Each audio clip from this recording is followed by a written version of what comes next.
Wesley Financial Group is not a law firm. Are you a victim of the timeshare trap and think there's no way out? I'm Chuck McDowell, founder of Wesley Financial Group, and I'm here to tell you that there is a way out. I will send you a timeshare exit information kit absolutely free, explaining how the timeshare industry works and your options for cancellation. Get the facts. For your free timeshare exit info kit, go to iCancelTimeshare.com. That's iCancelTimeshare.com. iCancelTimeshare.com.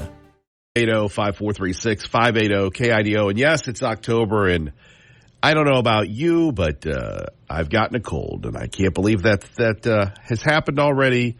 And hopefully this is not an indication of how my winter is going to be. But yes, it's always great to start the day with a cold. And, I really want to thank everybody who works in the medical community, because those of us that take our health for granted, those of us that are not going to the hospital like the people pulling in the St. Luke's this morning.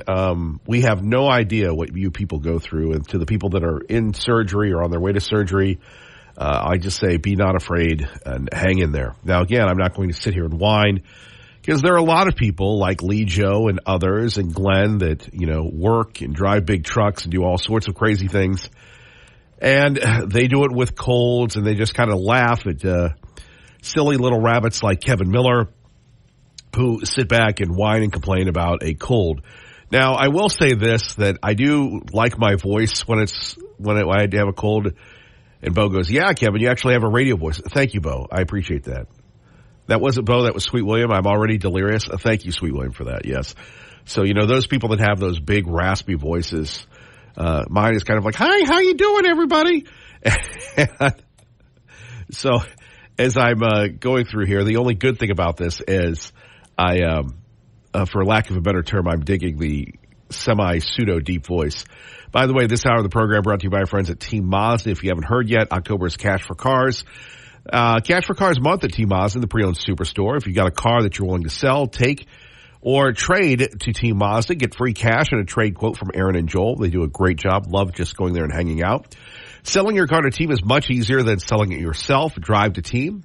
If you agree to their cash offer, they'll cut you a check and take care of the title transfer. It's super easy. And yes, they will pay you as much as you'd get selling yourself, or even more. Don't worry if your car needs maintenance and repair. Since Team has their own service department, it's easy for them to fix it up before they put it on the used car lot. Now, if you're looking to trade your old car for a new one, only Team has the following two trade guarantees: 130% of book value, or $2,000 minimum. Trade for push, pull, or drag clunkers. Whether you want to sell for cash or trade for new, get a free no-obligation quote from Team before you agree to any other offer. It's Cash for Cars month at Team Mazda, the pre-owned superstore, on the Boulevard or online at goteammazda.com. Please tell them Kevin Miller sent you. Well, nationally, we have the big news of Liz Cheney becoming a traitor. We'll get to that. We have the Melania Trump saying that she's very much pro-abortion. And you think to yourself, okay, if you're writing this book and maybe you want to get some money and maybe you passionately feel this way, but why are you releasing this stuff right now? Is this a way to help Donald Trump get some of those suburban white women who are pro-choice or pro-abortion? I guess you could think of it that way, but, it's funny. And what is it, the expression Dave Ramsey has, life happens? And life is seemingly happening here where, it's very easy for us, and this is why I love being with you every morning. It's very easy for us to say, well, they should do this, and what are they thinking? But we're humans. We are typical humans. And just like when you had Shaq and Kobe breaking up, do you remember Shaq and Kobe breaking up? Was that a force in your life? That was too much of an older reference. That's a millennial reference. I'm sorry, my Gen Z producer. I will work on trying to be more culturally appropriate for you. But Shaq and Kobe, Jerry and Jimmy, all these people, you think, or Tom Brady and Bill Belichick, does that resonate at all? You're like, dude, I'm not a Patriots fan, so shut up. Okay, fair enough. And you think, why do people do the things they do? Because we're human. Because we're flippin' human. So Melania Trump is releasing a book, and of course the liberal media loves it because it's all about that she needs to have, women need to have access to an abortion. And, she has that thick accent as well, which is, we've been hearing clips of that all morning long, and you think to yourself, But we will get into that. Also, we will continue our talk about red light cameras coming to the Treasure Valley, coming to the city of Boise. Apparently, the city has to go through a process. They have to get a bid from ACHD, and then they have to get a contractor, and they're talking about safety and security. I know a lot of people were talking about that yesterday. We will have Kent Goldthorpe joining us at 7, ACHD Commissioner, 80 County Highway District Commissioner. Brandi Swindell from Stanton Health will join us and talk about the battle for life as well. She's always, at the forefront of these things, so we appreciate her. And, of course, we appreciate your phone calls at 580-5436, 580-KIDO. If you missed it yesterday, CNN and a lot of the liberals were making a big darn deal about Liz Cheney deciding that she was going to vote for Kamala. I know that our security and our freedom depend upon a world in which America, with our allies, leads. And above all else, I know that the most conservative of conservative values is fidelity to our Constitution. No, you hear what Liz Cheney is saying, and I'm sitting there thinking to myself, who in their right mind would do this? Do you hate Donald Trump that bad that you're going to, endorse Kamala? No, Kamala is so bad, she makes this guy, thanks, Obama, seem like a conservative. Let's go to the phones. Paulie joins us now on KIDO Talk Radio. Good morning, Paulie. Good morning. Should I say top of the morning to you, laddie? I wish I were feeling like it was top of the morning. Yeah, go ahead, please. Do you have a head cold? Is that what you said? Yes. You're probably going to get about 50 different ways of having quick remedies, but I'll tell you what the old doctor used to say, the old country doctor would say, teaspoon of honey, cup of tea, your taste, stir, drink it down, and just try to relax. Yeah. Well, I'm not going to be relaxing for about 17 hours here, Paulie. It's not going to go away soon. And I got poor Bo going, thank goodness. We have one of these old school studios, so Bo has his cell and I have my cell. So we're not in the same room together, but, if I weren't going to New York next week, I would be just home. I don't know what I'd be doing, but I'd be doing the show from home and it would sound a little differently. But I digress, Paulie. Let's talk about the big issues. You want to talk about Liz Cheney on KIDO Talk Radio. Yeah, I think she's doing a great imitation or a remix of Benedict Arnold. She showed her colors when she was up there on Benny's bench during the show trial for January 6th. And to top it all off, it was Nazi Pelosi's idea not to let Kevin McCarthy's idea to put the people on that he would pick. She wouldn't let him do it. She had to pick them herself. So she picked one of the ones that she picked was who we're talking about. And I felt as though from that moment on that she kind of blew up her own aspirations about getting any higher in any kind of a position in the government. I guess she's a good family mother, and she's had 5 kids, and she's done what she set out to do. But when it came time for her to go up and run for another position in Montana, I believe. Excuse me, in Montana, she had that blowout. She got wiped out in that deal. And so I'm kind of at a loss for words right now. I'm having a hard time talking, so I'm going to leave it to you. I like that. You wait a minute. So you come in, you give me a teaspoon of honey and a shot of vinegar. No, and then you're going, and then you go, well, Kevin, wait a minute, Paulie. You said I could talk, and then you interrupt me. How dare you? If I had a gong, I would give it to you. However, and then you go, and then all of a sudden you just talk yourself out and go, okay, Kevin, back to you. Who the heck do you think you are, me? I learned from the best. How about that? My man. No, I think she's done a lot as far as a disservice, and her family has done a disservice. Not, taking her kids aside and not knowing if they're going to be involved in politics. But her father, after 9/11, decided to take it upon himself to do all the infrastructure that they did, all the building that they did in Iraq, and he didn't take any kind of vote on it. It was a no vote bid, and he just took it over for the company that he was working for, which was Halliburton. And I thought that deal stunk to high heaven. I don't see how that ever got through, but it did. And I guess because it was Homeland Security's idea and that nature. But Liz Cheney. Wait a minute! I thought you said you were done talking. Which is it now? Well, that's what I wanted to say, but I was having a hard time talking because I didn't clear my throat. I'm sorry. You didn't clear your throat before this big time broadcast? How dare you? Yes, I did.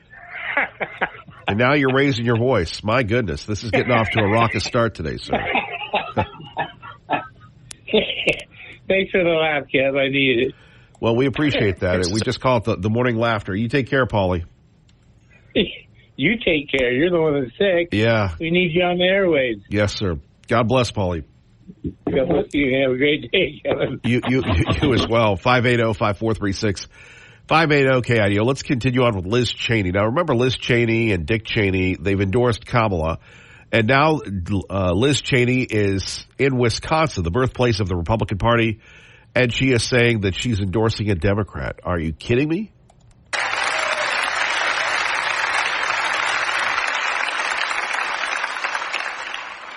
I tell you, I have never voted for a Democrat. But this year, I am proudly casting my vote for Vice President Kamala Harris. And there we have it. Liz Cheney doing the deep dive. Liz Cheney going extreme. Liz Cheney saying she needs for her conscience to vote for a Democrat. And she's going to vote for Kamala. What type of Republican is that? It really underscores the whole vibe here of these establishment Republicans that do not get their way. They do not get their way. So they take their ball and bat. And here's the issue. You don't have to like Donald Trump, but you don't have to go to the side of the enemy. Now, coming up, we're going to talk more about the hurricane and how Joe Biden has politicized that. Also, we'll get back to the red light cameras. First, here is Donald Trump replying to Liz Cheney. Harris is out on the campaign trail today with Liz Cheney. Your thoughts on that? Well, Liz Cheney lost for Congress. She was terrible. Liz Cheney is a stupid war hawk.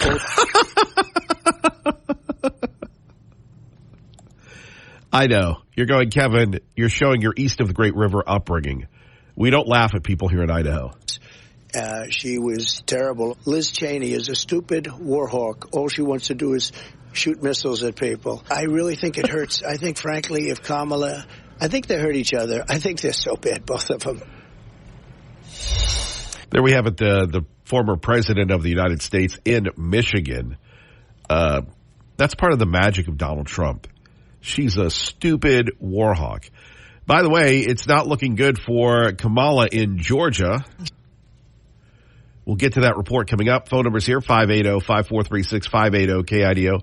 This whole idea of federal disaster relief and the fact that why aren't they helping the folks in North Carolina? But while Joe Biden won this state in 2020. So you're voting for Donald Trump?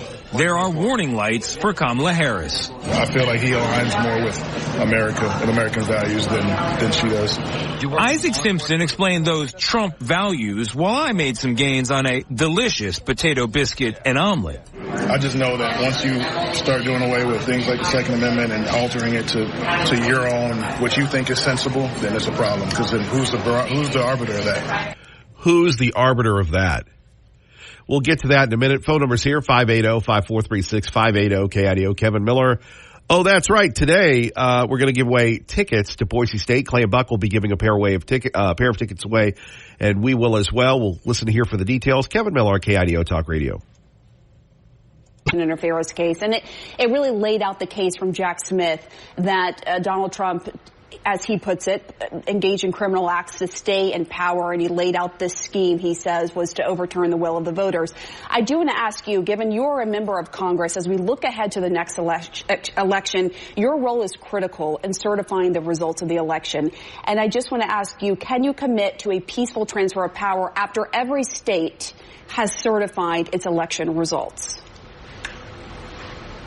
Well, Pam, I mean, a couple of things there to unpack that question. One, it makes no sense except for a political motivation that Jack Smith and the judge unsealed this before the Trump campaign even had a chance to respond. They were given to mid-October to respond. Number two, the reason he's filing a superseding indictment is that the Supreme Court ruled that the official acts did not allow this into the realm of criminal activity. This is politically driven. It's being done deliberately in the weeks before. And I got to tell you, I'm not hearing from a single constituent any concerns about this. It's the inflation, the economy, the border, crime, and the world that's in chaos. And that's the reason that the Harris campaign abandoned all of this after Biden. Right, and we'll get back to that. Good morning, Kevin Miller in the morning, KIDO Talk Radio. Phone number is 580-5436.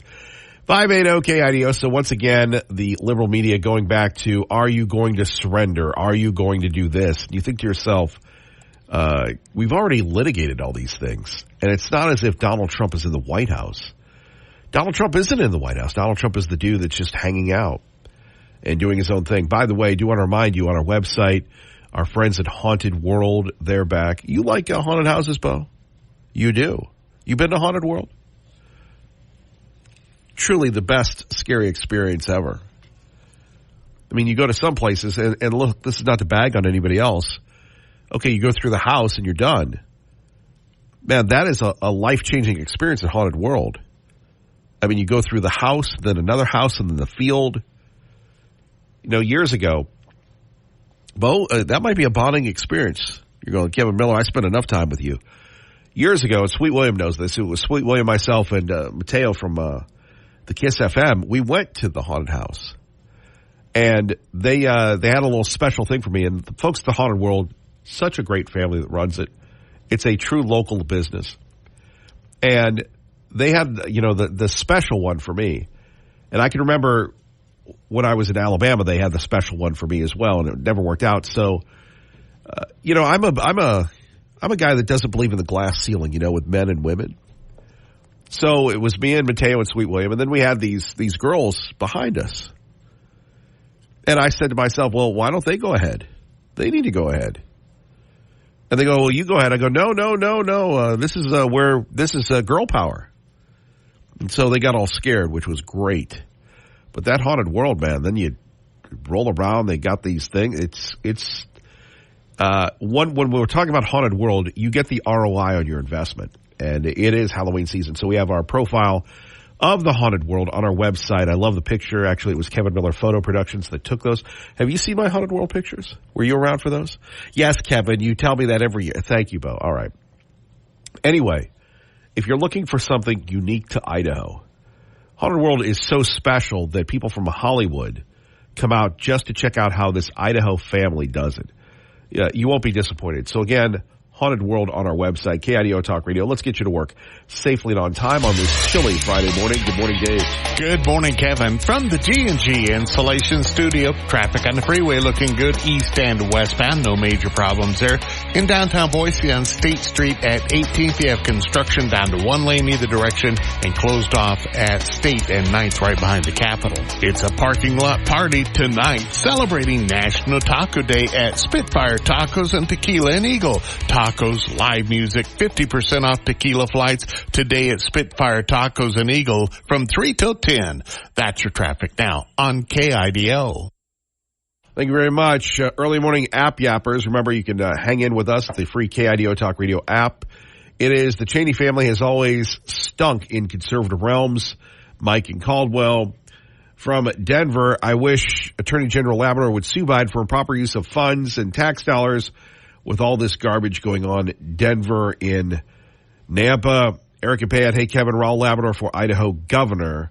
Thank you, Eric in Payette. Phone numbers here, 580-5436, 580-KIDO. Thank you very much. We have another app yapper? No, I guess it's just redundant. All right, let's get back to Liz Cheney deciding that she is going to go to the dark side, that she is going to go to the side of the liberals. And then we have this reporter from CNN attacking this congressman. Now, remember, there are thousands of people in North Carolina that are without power. There are thousands of people that wonder, where is the government?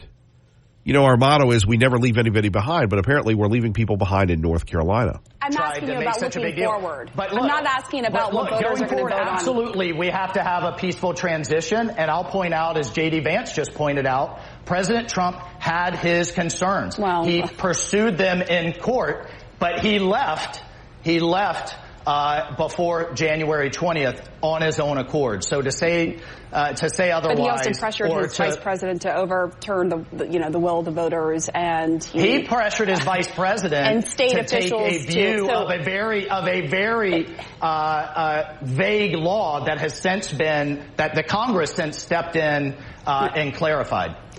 Okay, no. It's so funny because this guy's a congressman. He writes the laws, and these sniveling, snarkly little media people think that it's their junior deputy badges to hold people accountable. Now, of course, they never take on the really bad people. They never really go in depth when we're talking about good reporting, but they're so enamored with themselves. And if they had any credibility, they would be doing this against Nancy Pelosi. And where is the fairness here, right?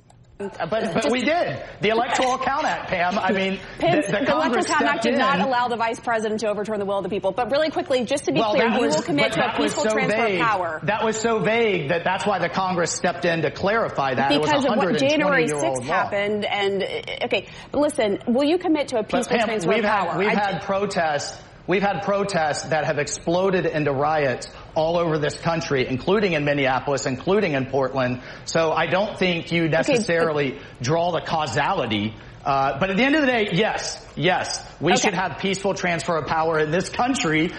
Hallelujah. A peaceful transition of power, everybody. Can we all rest? Absolutely. And you will certify the results. Oh my gosh, I can't take the insanity. I'm sorry if that caused you to tune out. Coming up next, a big star, one of the biggest ever, has endorsed Kamala. And you're going to go, Taylor? No, actually, Taylor already endorsed Kamala. This guy is even bigger. You could say he's the boss. Speaking of the boss, don't let plumbing problems boss you around. All you have to do right now is call our friends at Beacon Plumbing. Stop freaking, call Beacon. Say it with me, everybody. In your car, in your home, in your shower. Stop freaking, call Beacon. Kevin Miller, KIDO Talk Radio. I'm kind of pissed off about that, if I'm being honest with you. What do you think of J.D. Vance? A little more likable. He got beautiful eyes. He'll keep us safe. He's handsome. Seriously? It's like your Photoshop. And there we have it, Kevin Miller in the morning, a little Jesse Waters there. We'll get to him in a minute. So, as we talked about, by the way, we'll sound off about red light cameras. We'll talk a little bit more about that coming up next hour with ACHD Commissioner Kent Goldthorpe. I believe Kent is all excited about that. Speaking of being excited, Kamala Harris is pulling out all the stops. Bruce Springsteen has now endorsed her, Liz Cheney, Taylor Swift, and The Boss. Hi, I'm Bruce Springsteen. Friends, fans, and the press have asked me who I'm supporting in this most important of elections. And with full knowledge that my opinions no more or less important than those of any of my fellow citizens, here's my answer. I'm supporting Kamala Harris for president and Tim Walz for vice president, and opposing Donald Trump and J.D. Vance. No, nothing personal, but yes, he actually looks as old as he sounds. Now, Kevin Miller, you can't make fun of old people. You're an old man. I am an old man. However, have they ever heard of a filter? Have they ever heard of makeup? So here you have the boss in this broken-down dive diner wearing a flannel shirt, and not a lot of high energy from the boss. No Born in the USA, no glory days. I think the boss would rather just be at his home hanging out in a hammock, if you will. Here's why. We are shortly coming upon one of the most consequential elections in our nation's history. Perhaps not since the Civil War has this great country felt as politically, spiritually, and emotionally divided. It is tough seeing Bruce Springsteen look and sound so old. And I hate to say this because, you know, my hands are getting old as well. He's got the old man hands. Glenn in Nampa with Kevin Miller on KIDO Talk Radio. Young Glenn, good morning. We're about the same age, brother. I think you wear it a lot better than I do, young Glenn. So, good morning. I don't know.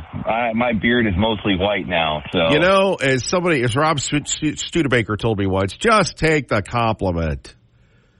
All right, I'll take the compliment that I look like Santa Claus. I'm a little punchy this morning because of this head cold. But anyway, please go ahead. You know, it's funny how the left keeps trotting out all these so-called important people to tell us how we think we need to vote. Taylor Swift, you have Barbara Streisand. I can't tell you how many celebrities have endorsed Kamala. And you know what? I don't really care. They do this appeal to authority. You saw it with the Hunter Biden laptop where they came out and they had these 52 whatever intelligence experts that said it was Russian disinformation. And now you have them bringing out supposedly all these economists that say that Kamala's going to do better on the economy. You know, instead of actually making an argument, they're using an appeal to authority. They're using people to try to manipulate us to vote how they want to vote. So I could care less what some celebrity, who he's voting for. You know, they live a privileged life. They're disconnected from society. I would ask you this. When was the last time Bruce Springsteen had to go to the grocery store and buy groceries or put gas in his car? I would probably say it's been a very, very long time. I would agree with you. So much for Born to Run. But you know what? If you listen to his music, he really has a leftist slant to his music. If you listen to Born in the USA, it's anti-war. It's like a hippie song, really. Yeah, no, it is. So, one thing that I know the ACHD doesn't have anything to do with the traffic cameras in Nampa, but there was an article I was reading the other day where it says that Nampa is recording on their traffic cameras 24/7, and they also have license plate readers, and they claim they're only saving the traffic camera data for 2 weeks and the license plate reader data for. How do you trust them? You know, to me, this is a invasion of privacy and something that we need to talk about and maybe take to the city council to see if we can get it stopped. I know Lee Joe, if he's out there, if you're listening, this is probably something that you would be interested in. Yeah. Well, Lee Joe is very pro-police. He's very pro-police state. Oh, yeah, he's very pro-police. I can't think of a more pro-police person that talks on your show than Lee Joe. Yeah, Lee Joe. Exactly. I guess I ran out of steam on you. Man. But then as soon as you start talking, I'll interrupt. How's that? I get that all the time. So back to Liz Cheney. What do you make of that? You know, to me, she's in the vein of John McCain and Mitt Romney. They claim to be Republicans, but they're closet Democrats. And so for her to now come out and say she's going to vote Democrat is not a surprise at all. I'm surprised she hasn't done it sooner. Yeah. Yeah. You know, we don't like to throw names out there, but Rhino definitely comes to mind. Rhino Liz Cheney. Look at, what's that? I said Rhino Liz Cheney. Yep. Yeah.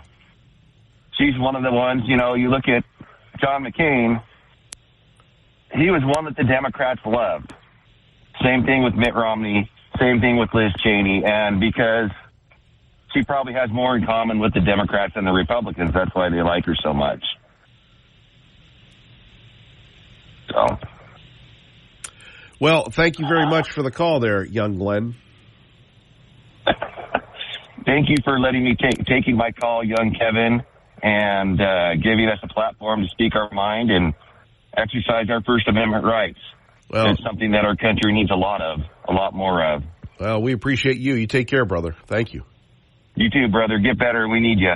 Thank you. Thank you, Glenn. Let's go to Steve in Meridian with Kevin Miller on KIDO Talk Radio. Hello, Steve. Hey, good morning, Kevin. Hope you feel better, my friend. Thank you. Appreciate that. Way to be a grown man and push through. Impressive, sir. And show up for work. Hold on. Some of us have no choice. You know what I mean? We're from the old school of do it or else, yes. Exactly. I always like listening, and whenever you're talking about it, I can pipe in. But I'm curious, or not curious, but I'm intrigued by the Cheney thing. And what comes to mind for me is the illusion that family is everything, because family is actually not everything.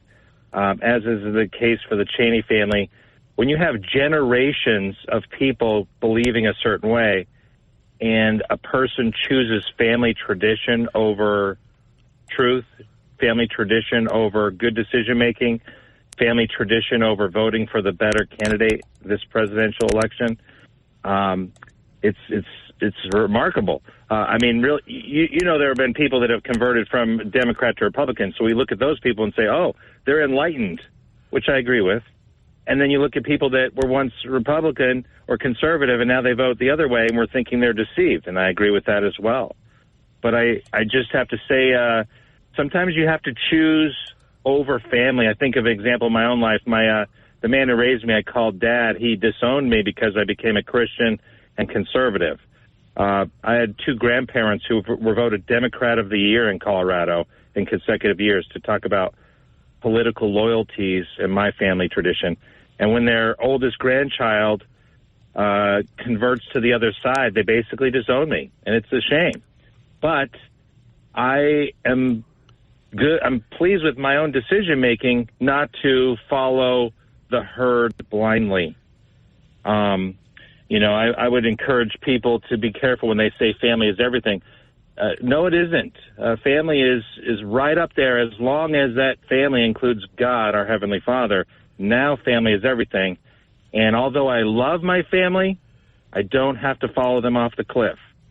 And I would recommend to choose truth, choose God, choose good decision-making, the highest priority over loyalty to your biological family.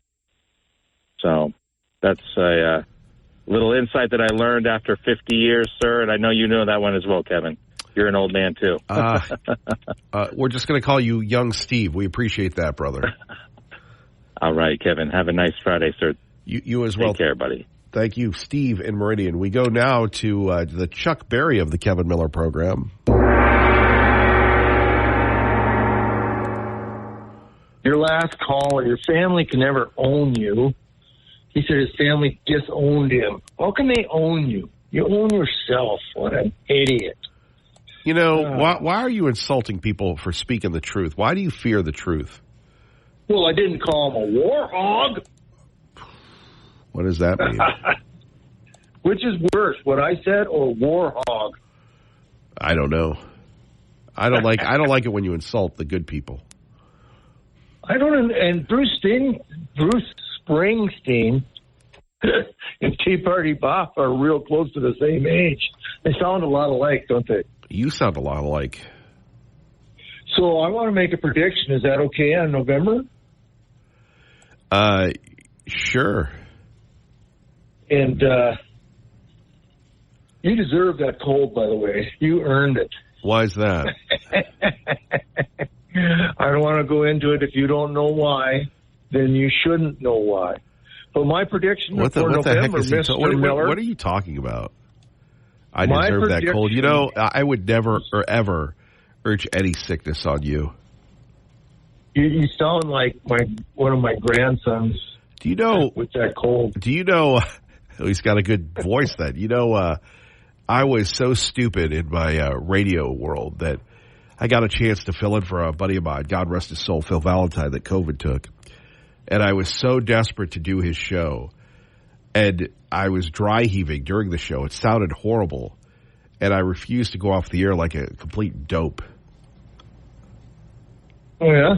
Yeah. I sat in for a radio jock once back in the... Look, this is we're not competing at all here. I'm just saying it's a sickness. Go ahead, please. You know, it was FM rock.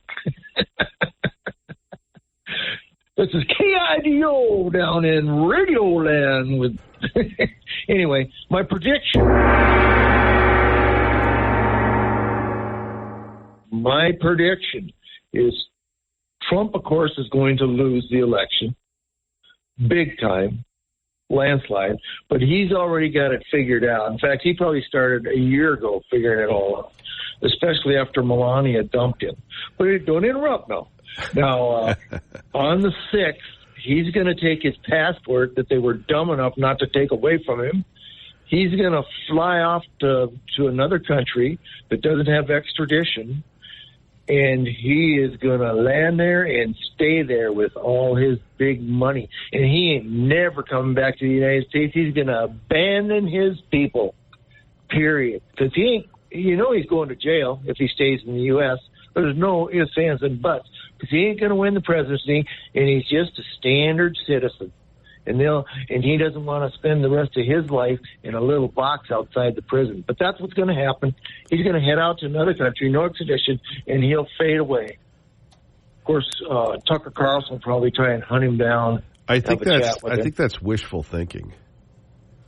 No, that's not wish. That's a fact. Did I not predict everything? Did I not predict? It's everything? 2020. Did I not predict 2016. everything? Bernie has my money, I believe. Okay.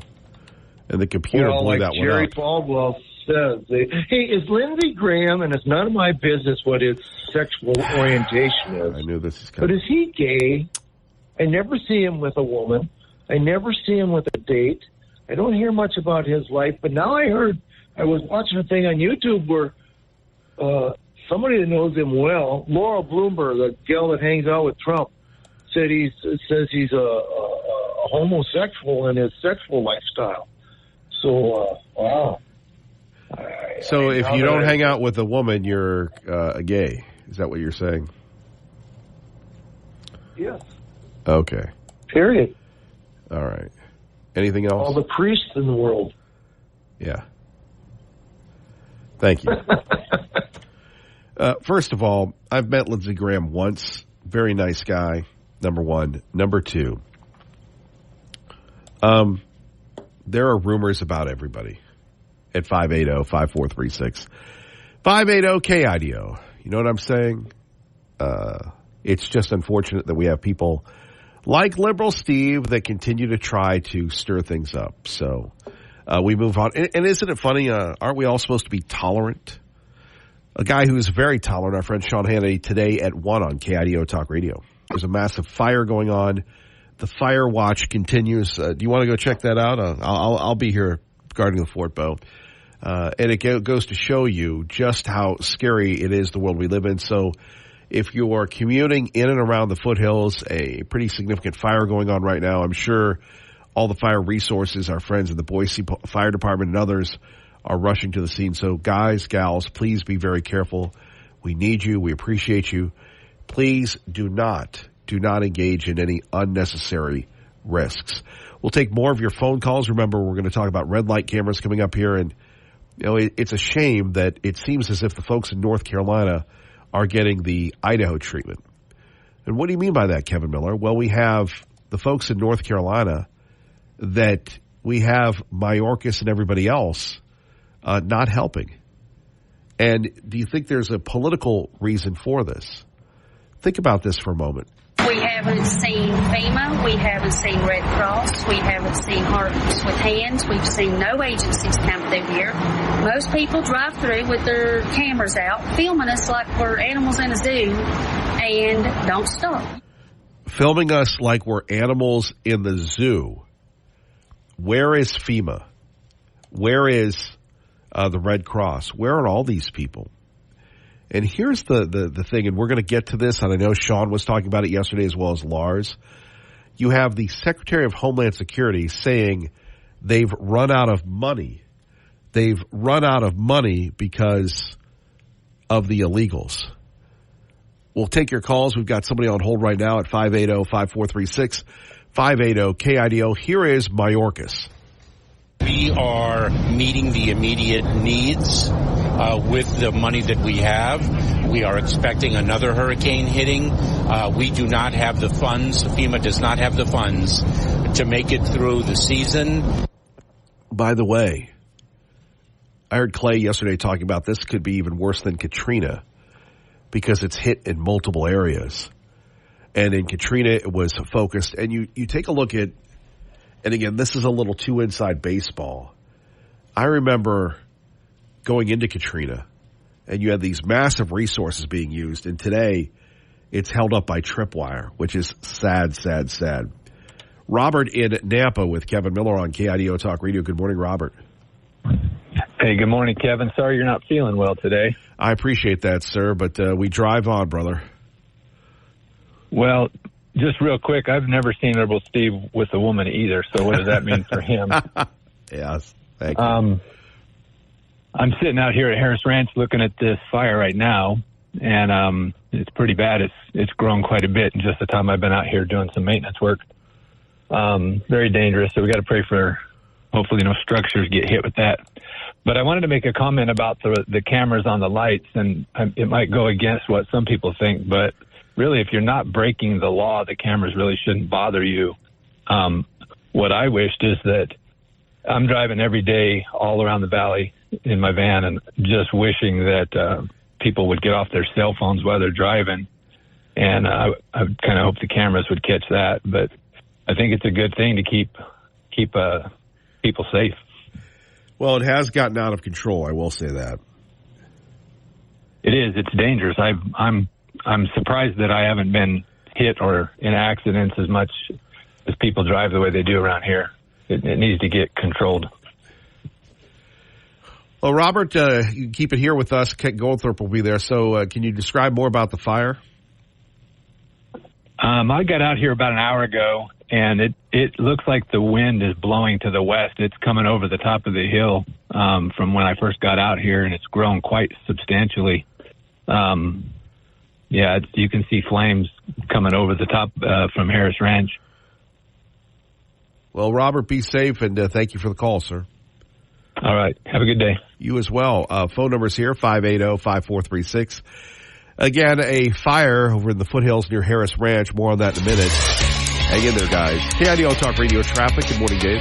Good morning, Kevin. From the G&G Installation Studio out of Candy County into Ada County Freeway, getting busy now. Still dealing with that fire. Highway 21 at Highland Valley. A lot of the hillside on fire right now. Just be aware of that on the east side of the city. Parking lot party going on today, celebrating National Taco Day at Spitfire Tacos and Tequila in Eagle. Tacos, live music, 50% off tequila flights. National Taco Day today from 3 till 10 at Spitfire Tacos in Eagle. That's your traffic now on KIDO.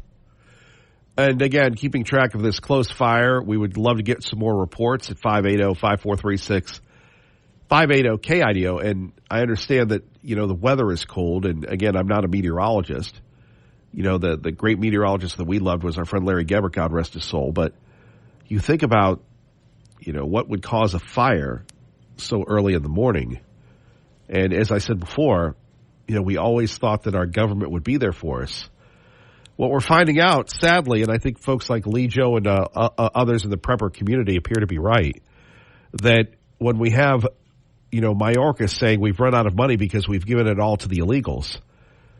This is an administration that they should be run from office.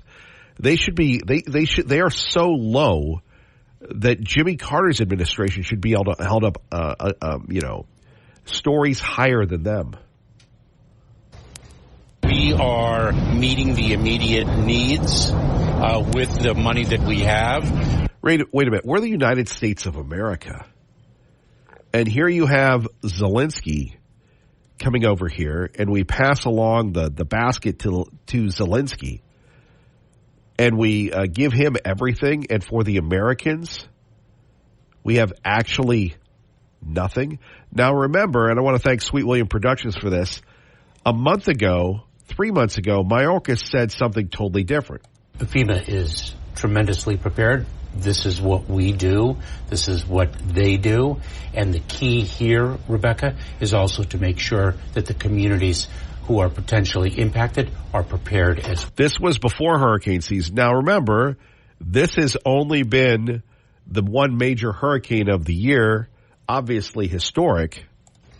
We are meeting the immediate needs with the money that we have. We are expecting another hurricane hitting. We do not have the funds. FEMA does not have the funds to make it through the season. Are you kidding me? Do you want to thank Team Mazda for sponsoring this hour of the program? If you need a new car or a great pre-owned, go see our friends Aaron and Joel. Coming up, we're talking fire and talking traffic. Kevin Miller, ACHD. Good morning, Kent. Hey, good morning. Nice to hear your voice, even though it's a sick one. I appreciate that. So thank you for joining us. Obviously, a lot going on. And as someone who has been in the Treasure Valley for so long, we're getting a ton of pictures from people concerning this fire. How in the world could a fire start and get so massive? I mean, we're in October, right? I mean, please educate me. I have no idea. Do you know how big it is yet? I haven't heard. No, we don't really live in a news town. I think people are posting photos here of this and sending them to me, and it's as if it's the apocalypse. It reminds me of the fire that hit Table Rock a few years ago. Yes. As soon as I heard there was a fire, thanks to your station, I walked out on my deck to see if I could see it, and there's so much smoke stuck along the foothills that all I see is a black streak. Well, no fire. I mean, it's the smoke is. Right, but I mean, it's not like you're close to the foothills. I am up on the bench, got a pretty high view. I can usually see anything and everything that's burning in the foothills for probably close to 60, 70 miles. You're on the bench. I thought you were in Meridian. I am. There's more than one bench. See, you learn something new every day. So where they call that area the bench where you live in Meridian. I know where you live. Yeah, well, it's the first big elevated level above the interstate, and that means it's probably the second bench because the first bench is above the Boise River. I think you made that up. Maybe. You'll never know. Wow. Let's see. From Steve in Meridian, you know you're doing something right when an idiot calls you and he's an idiot and he's a coward because he wouldn't have the cojones to say that to me live on the air to my face. Keep the faith. Kevin, heal up. Steve in Meridian about Liberal Steve last hour, boy. So, I'm glad for once it wasn't talking about me. Well, we're going to get to you. So, yeah, thanks. Before we get to this, again, what do you make of what would cause such a fire? I mean, we didn't have any lightning or anything. I mean, no, and because of that, I'm sitting here thinking, oh boy, human caused again, and I hope not, but you never know. Yeah, wasn't that a Table Rock fire caused by kids with fireworks? Yes, it was. Oh, and a home burned down. I think somebody lost their life. Yeah, and then you think about, I mean, if that wasn't the sign of the apocalypse, I mean, the burning all around the cross and all that? It could have brought some pretty interesting thoughts to mind, yes. Exactly. Judgment Day for all of us, Kent. Well, for me, I guess it's starting right now. Exactly. I was going to say, whoever gets to St. Peter first, please put in a good word. But he might consider the source. So I hear that you and your best friend, Joe Biden, Mayor McClain, are rejoicing about these red light cameras. And you and I were talking about this a couple days ago, and you go, hey, I could talk about it. I go, where's the press release? You go, you don't need no press release. Look, that's how journalism runs in this town. You actually hire people to do press releases, Kent. So why aren't you all proud of the freedoms that you're going to take away with these red light cameras in Boise? I don't think we're taking away anybody's freedoms. The guy you had on the call just a few minutes ago from Harris Ranch was brilliant. He said, if you're not breaking the law, you have nothing to fear. And please remember, this is just a pilot program with just a very few cameras to see if enough data can be developed and a reason to expand the program. And if there's not, and if there isn't, it'll go away. And if there's any shenanigans that go on, by anybody's definition, with regards to the use of the cameras, I can see that they go away. Right. Well, we appreciate that. Now let's get back to the topic. What about these red light cameras, Kent? They're going to develop data to see if we can't do a better job than a bunch of guys in cars with blue lights, and same thing with motorcycles, because unfortunately the absolute wanton disregard for traffic laws right now is overwhelmed all law enforcement in this county. And either something like this happens, again, on a pilot basis only, and if it's effective, fine. If it's not, it's gone. But right now, as so many of your callers have said the last two sessions now, yesterday and beginning today, we're overwhelmed with people that just don't think the laws apply to them. Well, primarily, it is a phenomena here where you have so many people running the red light, and you wonder why. Because their schedule and their agenda is more important than anyone else's, exclamation points all over. Yeah. So how do you think this is going to play out here with the red light cameras? You're in favor of them. Well, I was stunned Wednesday when I was sitting in our commission meeting receiving this presentation. I was actually, other than one very, very quick question, I was the only one that questioned the city of Boise, and I did at length, about the legality, about precedent, about what data is going to be collected, how it's going to be used, how long it's going to be stored, and they answered. So I got my questions answered. And because of the intimate knowledge that I have of the lives that have been lost, collisions that have had, and the wanton disregard on the part of our public for traffic laws, I said, okay, I'm willing to give this a chance. And that's all I said. Yeah. Again, it's odd to me that they've just done this by decree. They've just arbitrarily decided to do this. Well, I don't know how arbitrary it was. I've been accusing them with very, very stiff-pointed fingers for a number of years now of not doing their job.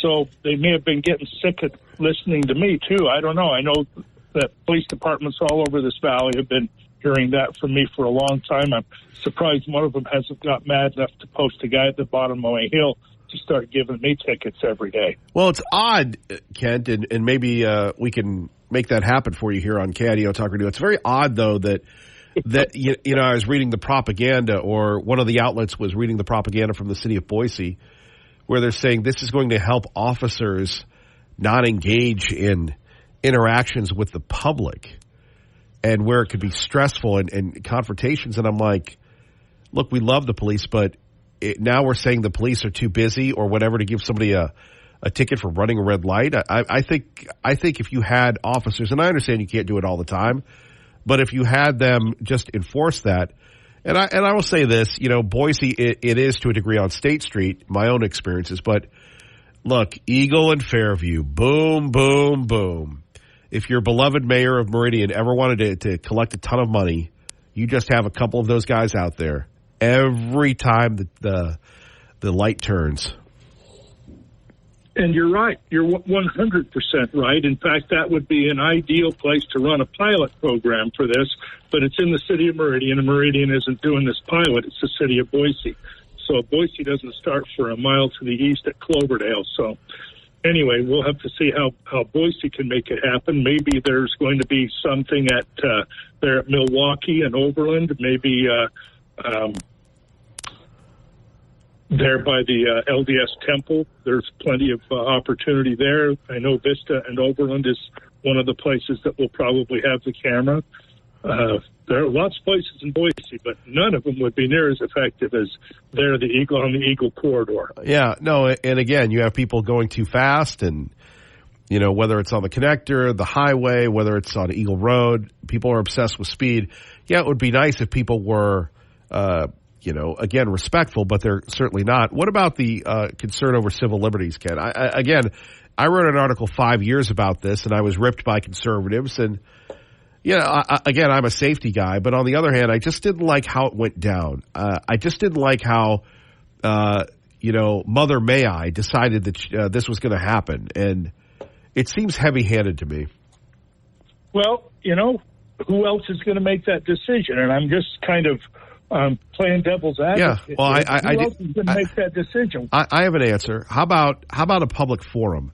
They're so big on public forums, and they ignore everybody anyway. And again, I'm not getting red at you. Although as I get older, red seems to be my natural color, which is not very masculine. And it's not even red; it's pink. But she ran on and for people that don't know, Mayor McLean ran on a platform of listening.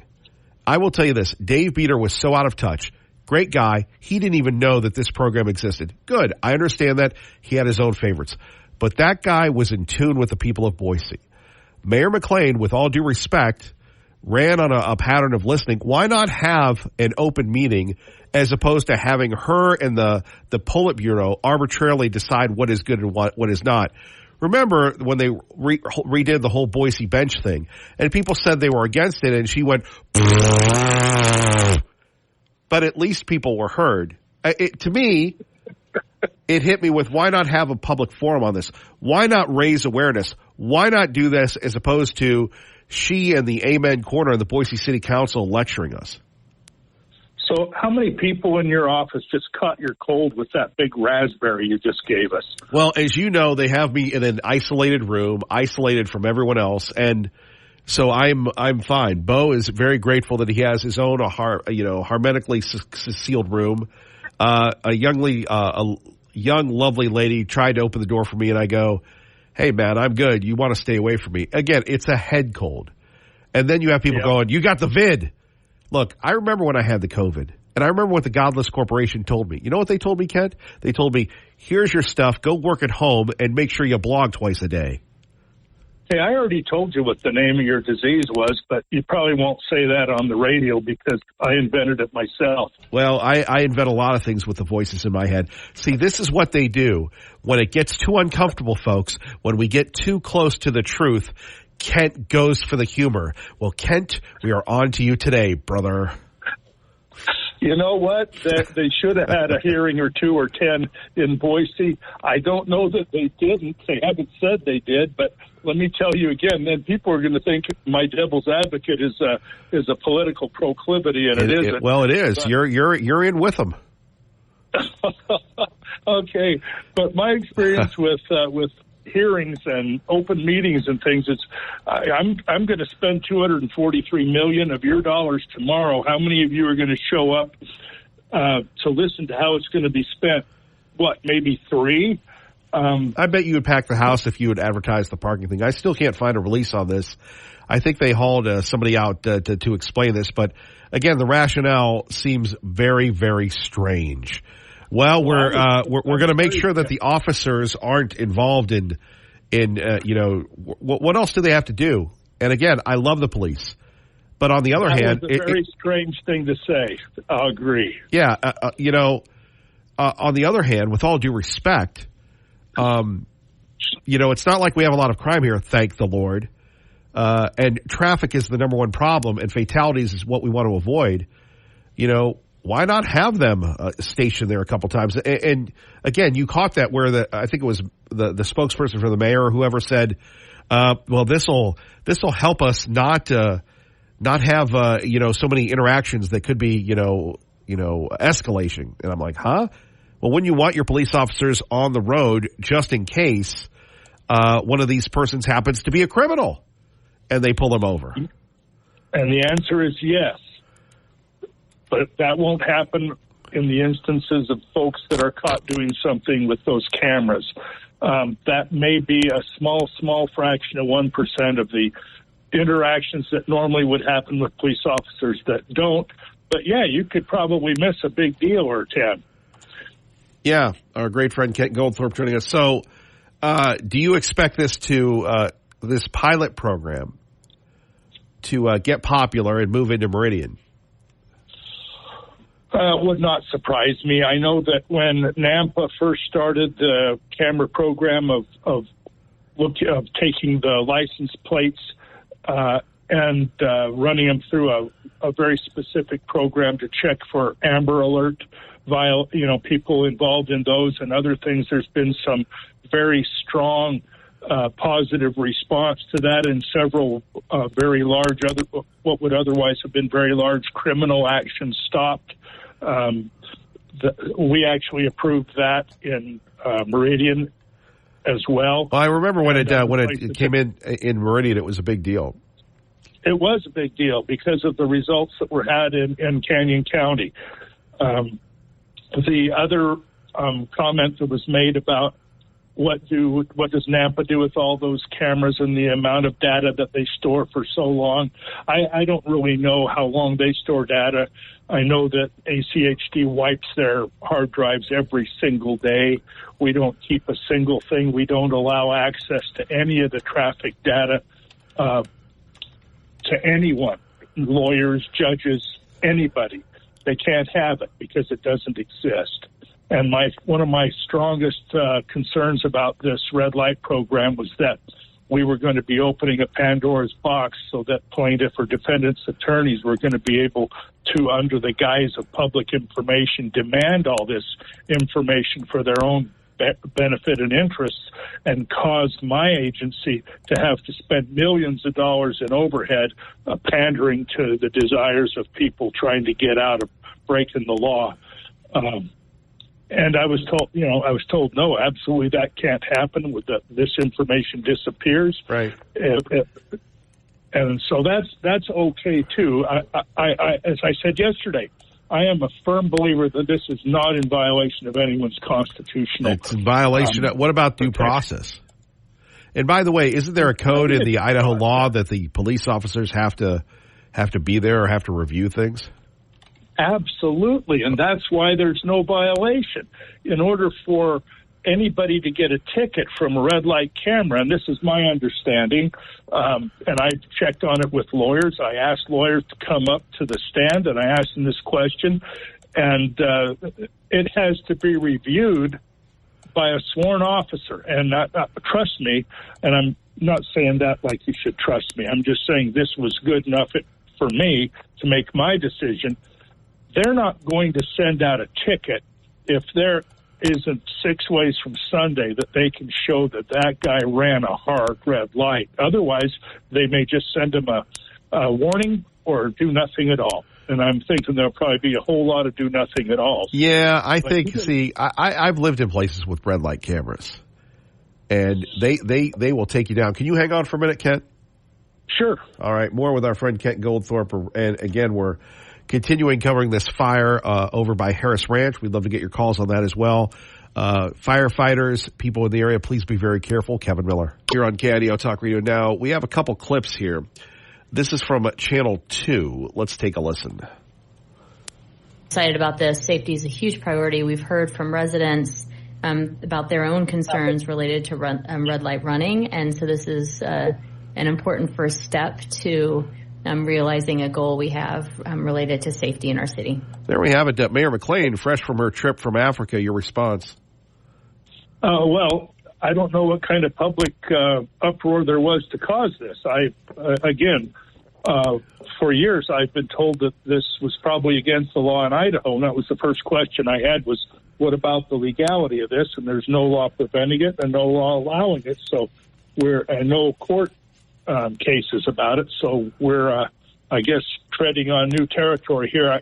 I couldn't hear what the mayor said very well, but there's no public brouhaha. So wait a minute. The Boise mayor, basically, if we were writing a headline for this, it would be Boise mayor talks about breaking the law. Yeah, I guess she did, but she wasn't, incriminating herself. Maybe some of the rest of us, which would be deservedly so. Let's see if we can hear this again, courtesy of Channel 2. About this, safety is a huge priority. We've heard from residents about their own concerns related to red light running, and so this is an important first step to realizing a goal we have related to safety in our city. There we have it. She's heard from a lot of people. Of course, there was no public forum on this. Sure. And before Nextdoor kicked me off their social media platform, I used to see quite often people complaining about the red light running problem, but that doesn't mean they're all calling City Hall with the same concerns. Well, she's a listener. By the way, the mayor's spokesman person talked to Channel 7 yesterday, I believe. Let's see. Who do we have here? Maybe it's somebody from your office.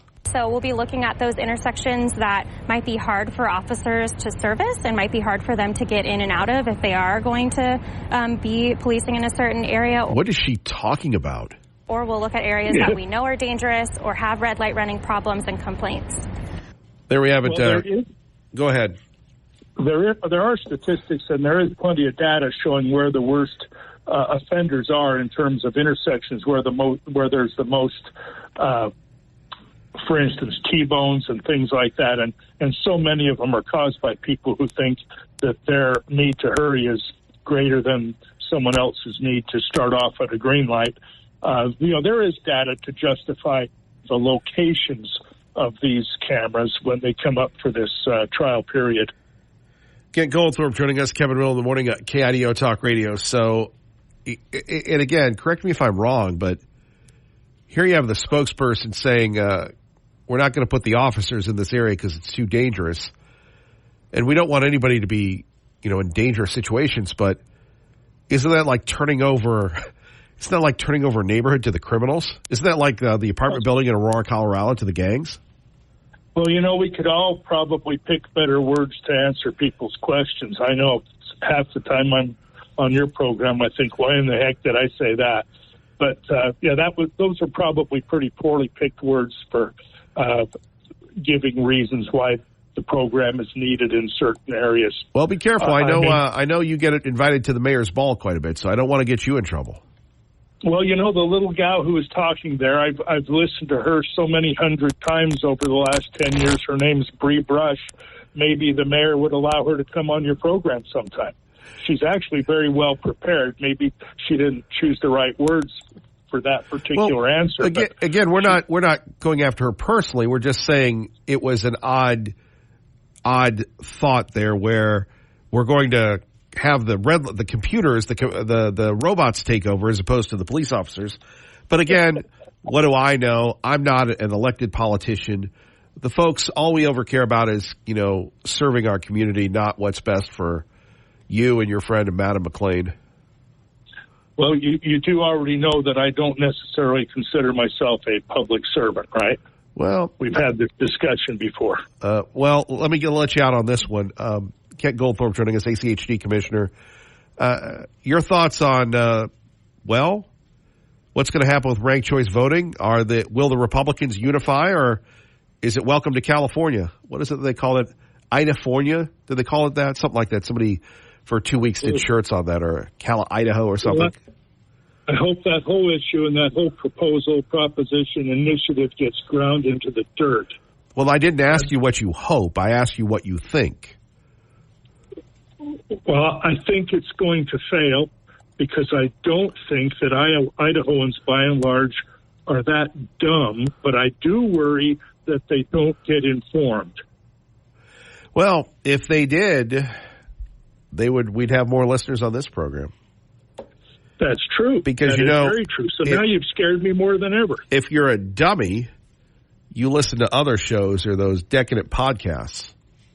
Yeah, those guys that never get asked to come to New York for any awards. I know those guys. Yes, they're still mad. They're mad that they won't get to pay their own way to New York to sit there and lose again. But what the heck? Thank you for that, Ken. Well, you and I have had that discussion. I think it's just a shame that you have to pay your own way for this. Well, Kent, let's just let that go, Kent. Let's just let that go. Okay. Now you've got me on the ropes, but I will think of you while I'm having a martini, which I don't drink. So in Midtown Manhattan, I'll have a milkshake for you there in Times Square. That'd be good. All right, Kent Goldthorpe, we so appreciate you. Thank you, brother. Thank you. See you now. See you. Our great friend Kent Goldthorpe. Rob Studebaker coming up. We're going to talk about what you can do to help out the Idaho Humane Society and the West Valley Humane Society. Working for you, Kevin Miller in the morning. KIDO Talk Radio Traffic. Let's get you to work safely and on time. Again, here's more with Dave about that fire over by Harris Ranch. Good morning, Kevin. From the G&G Installation Studio on the freeway out of Canyon County into Ada County. We're looking good. Getting busy now for a Friday morning. Working an entry accident in Caldwell at Chicago Street right near Boise Avenue. And parts of Warm Springs Highway 21 closed down because of that Foothills fire. Parking lot party going on today, celebrating National Taco Day at Spitfire Tacos and Tequila and Eagle. Tacos, live music, and 50% off tequila flights. National Taco Day today from 3 to 10 at Spitfire Taco and Eagle. That's your traffic now. I'm Dave Burnett on KIDO Talk Radio. Treasure Valley Subaru. How are you today, sir? The Kevin Miller. Something like that. Something of that nature, sir. Hi, Kevin. How are you? Rob is the famous guy that we catch on television all the time. What's the name of that dog with the dress code on the commercial? Larry, is it? Timmy? Billy? Well, I'll give you a little insight. Charlie. It's Charlie. And Charlie, between you and me, Kevin, don't tell anyone, but Charlie's a female. You know something? I know a very special Charlie that's a female in my life, so I'm all about Charlies that are female. So she is very special to you. Well said. Yes. If not, she'll give me a judo chop. Even and you'll deserve it. Yes, I will. A lot of folks are deserving a lot of attention, and that's where you come in. Big event this weekend, helping out the Idaho Humane Society, and of course, they're doing some great work helping out the West Valley Humane Society. Rob, what's going on? They are doing great work. You know, they're giving voice to the voiceless. I was thinking about this morning. You know, I didn't always think of, dogs and cats and animals this way. I grew up on a farm. And they were more for the use of the family and the community, but they really do become our family, and our pets become, our loved ones to a certain degree. So anyway, they're giving voice to the voiceless, and we love what the Idaho Humane Society does. And they've got a big event this Saturday that we're trying to pump up and get as many people to as we can and drive dollars for that great organization. Yeah, Sea Spot Walk that has been going on for years and years. You can bring your dog, hang out, have a good time. And really the proceeds benefit the Humane Society, which they're jumping in and helping our friends in West Valley who, God bless them, need some help, and it's nothing against them. They have good hearts, but limited resources, so that's where this event comes in. Yeah, Canyon County definitely needs a shelter, and they're doing their best to put them back together. And clearly, Ada County needs a shelter, and the Idaho Humane Society's been around a long time and has been doing great work. And so Sea Spot Walk. Thousands of pets will be there. I think somebody said 2,000 pets, which surprised me. I've been there and it didn't seem like that many, but a great time if you have a dog or not. A place to go with your family. They got vendors and they have some folks will be on stage they've got prizes. Here, let me help you out, brother, because I actually did some research on this one. You're the talent. You're the talent on this this spot. So, Sea Spot Walk tomorrow, October 5th, Julia Davis Park, 10 a.m. The official welcoming and announcements, contest signups that closes at 10:30. The dog walk begins At 11:30, they have the contest kickoff. 12:25, the Alumni Pet Parade, and 12:30, wrap up and thank you. All courtesy of our friends at the Idaho Humane Society, whether it's dogs, whether it's cats. 32 years of C-Spot Walk, and, you know, one of the cool things about where you are is sometimes you have dogs running all over the place. Yeah, well, they're very much invited at Treasure Valley Subaru. We like to have dogs, and I often will have 10 dogs in our showroom. And then sometimes there won't be any, and the customer's like, "Where's all the dogs?" Well, they'll be here. Yeah. But they do have one contest I thought was a lot of fun, where the dog has to lick the owner holds a spoon of peanut butter in their mouth, and the dog has to lick the peanut butter off the spoon, and the dog that licks the peanut butter off the spoon the quickest gets the prize. And so we've got some cool prizes. We've got a Chubaroo that we're giving away, some other Subaru swag that we've given to the Humane Society to give away, and our own KC will be there as a judge for some of the events. Oh, one of the events is the look-alike contest, where you know, the person who looks most like their pet will win a prize. Anyway, lots of fun stuff like that. Only in Idaho. By the way, the Idaho, and they will remind you that they are Idaho's Humane Society, so they service the entire state. They serve over 10,000 animals in need every year. And one of the great things is you can do payment programs, you can adopt, they can help you sometimes when you need food. They're always there, and the way they pay for that is through events like this, which you guys are supporting. Yeah, veterinary services. I mean, they're the best of the best. They're doing great things. I would say if you've got the time on Saturday, it's not a long event. You won't be there too long. And you know what's cool is it's a beautiful time of year to be in Julia Davis Park. You know, on Saturday, and it's pregame, so it's going to be fun. We appreciate that. Rob Studebaker, Treasure Valley Subaru, C-Spot Walk, October 5th, Julia Davis Park. Become a sponsor. Help out our friends with the Humane Society. Thank you for coordinating this so we can have them on next hour. Yeah, thank you, Kevin, and I love doing charitable work with you. You are a gift from God for all of us that do want to do charitable work. Thanks for giving a voice to that. Thanks. Thank you, Rob. You take care, brother. Take care. Okay, 580-5436. 580-KIDO. Kevin Miller in the morning on KIDO Talk Radio. We are continuing to cover this issue involving what's going on in North Carolina. Remember, Secretary Mayorkas said this just 3 months ago when it comes to money. Is tremendously prepared. This is what we do. This is what they do. And the key here, Rebecca, is also to make sure that the communities who are potentially impacted are prepared as well. And it's not just hurricanes and wildfires, also extreme heat, which certainly some parts of the United States are already experiencing. So here we have Secretary Mayorkas 3 months ago saying that, quote, FEMA is prepared. FEMA is ready to go. FEMA has all the resources. Really? This is what he said yesterday. FEMA's run out of money. We are meeting the immediate needs with the money that we have. We are expecting another hurricane hitting. We do not have the funds. FEMA does not have the funds to make it through the season. So FEMA has run out of money? Joining us now is Ron Grant. Paid for by Ron Grant, your safer money specialist. And unlike the federal government or FEMA, we can't go back when we run out of money. Ron, good morning. Hey, good morning. No, we can't, buddy. We got to make sure we have enough money to live on. You know, Kevin, I meet with a lot of new people, and most people are going to outlive their money for three reasons. Number one, they didn't start putting money away early enough. Number two, they didn't put enough away. But number three, and this is the big offender, they stayed in risk too long. And what do we know about risk? Stocks, bonds, mutual funds, variable annuities, et cetera, et cetera.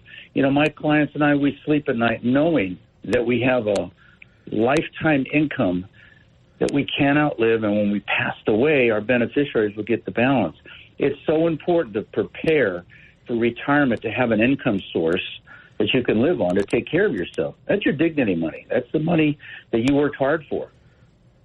Well, I don't know if it's too late to help FEMA, but if people want help from you, Ron, what can they do?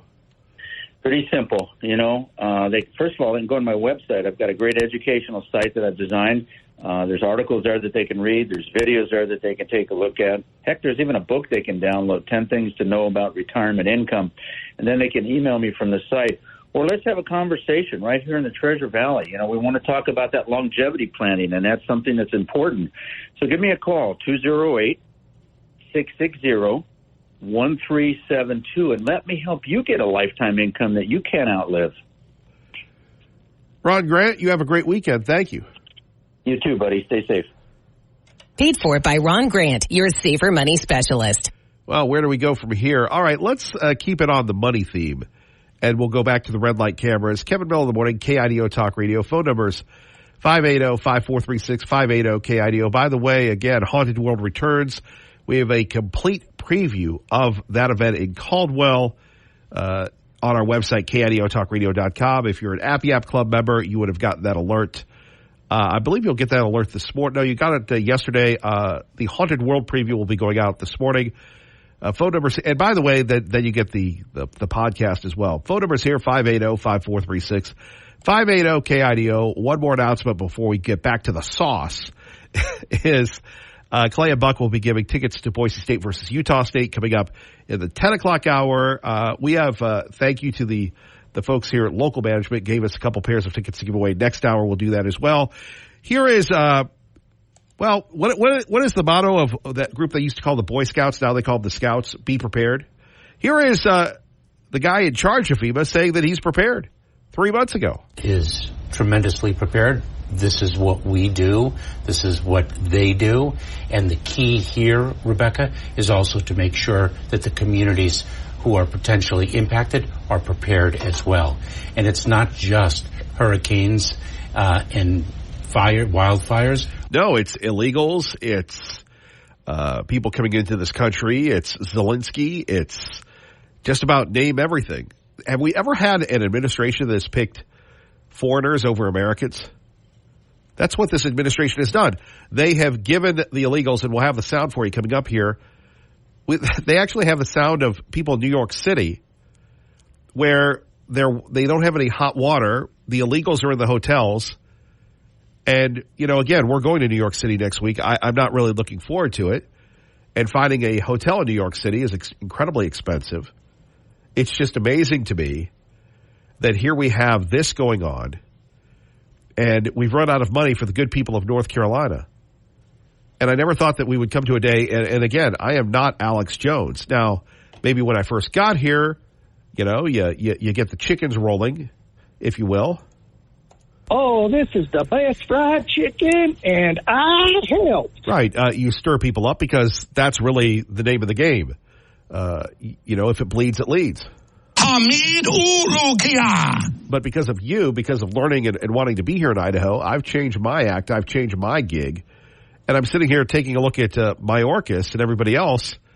And basically what the federal government has done under Joe Biden, what's his name again? Joe Biden. Under Joe Biden has essentially decided that the American people are second-class citizens in their own country, and we've left people behind. We're leaving people behind right now. Also extreme heat, which certainly some parts of the United States are already experiencing. Secretary Alejandro Mayorkas sounding the alarm on FEMA funding Right. There we have it. So there we have FEMA being prepared. Sean Hannity was talking about this yesterday on KIDO Talk Radio. We are meeting the immediate needs with the money that we have. We are expecting another hurricane hitting. We do not have the funds. FEMA does not have the funds to make it through the season. Okay, so you've run out of money. Maybe you're one of the people that do budgets at work. Maybe you're one of the people that, are responsible for, making sure that payroll is met. Are you kidding me? Are you kidding me? And by the way, let's go to the ground in North Carolina Has FEMA been there? Has the National Guard been there? No, I heard about this from Clay and Buck yesterday where you have people flying their helicopters in. Their private helicopters. We have not forgotten our fellow Americans, but apparently the federal government has pieced out. Imagine, I hate to say this, brothers and sisters, what they would do to us. We haven't seen FEMA. We haven't seen Red Cross. We haven't seen Hearts with Hands. We've seen no agencies come through here.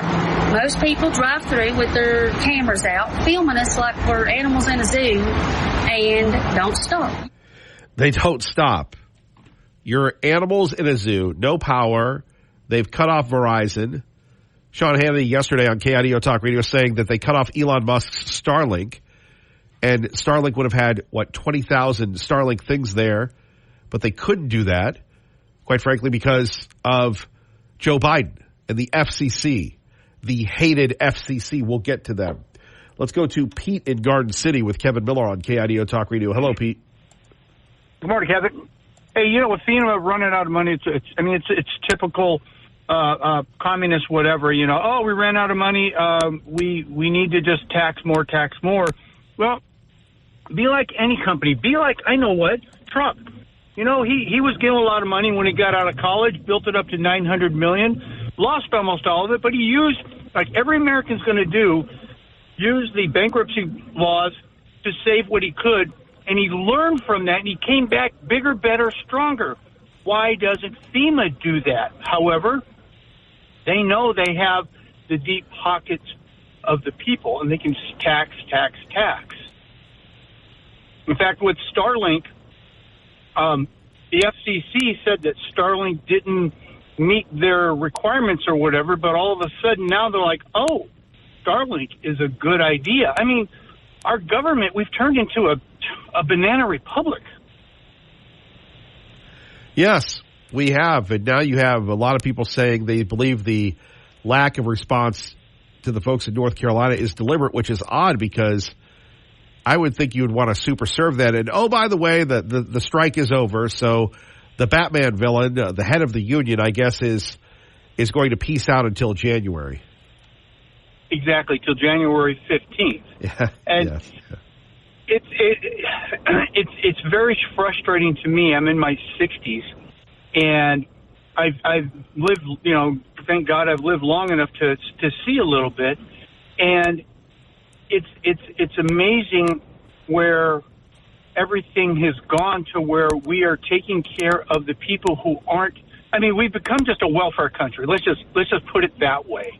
If the illegals are having more rights, more federal money, more everything available to them. However, if you are a law-abiding, tax-paying citizen, you will be. There's so many ways for them to remove your money by way of taxes, as well as if you have. I'm just going to dip my toe in this one. Guns, and you're a law-abiding citizen. We're going to go in and take them from you, but we're not going to go and raid the apartments of the Venezuelan gangs that are taking over buildings and whatnot in other parts of the country. Right. We're going to have the governor of Colorado say, oh, Aurora's a great place. I just went shopping there. Okay, buddy. Okay, bub. Yeah, exactly. Well, Pete, it's funny. You talk to the younger people and they will say, the younger boomers and the older Gen Xers, we're the last generation that actually remember America when it was America, which is very sad. Yeah, and I talk to people my age about some of the young people, and it's amazing.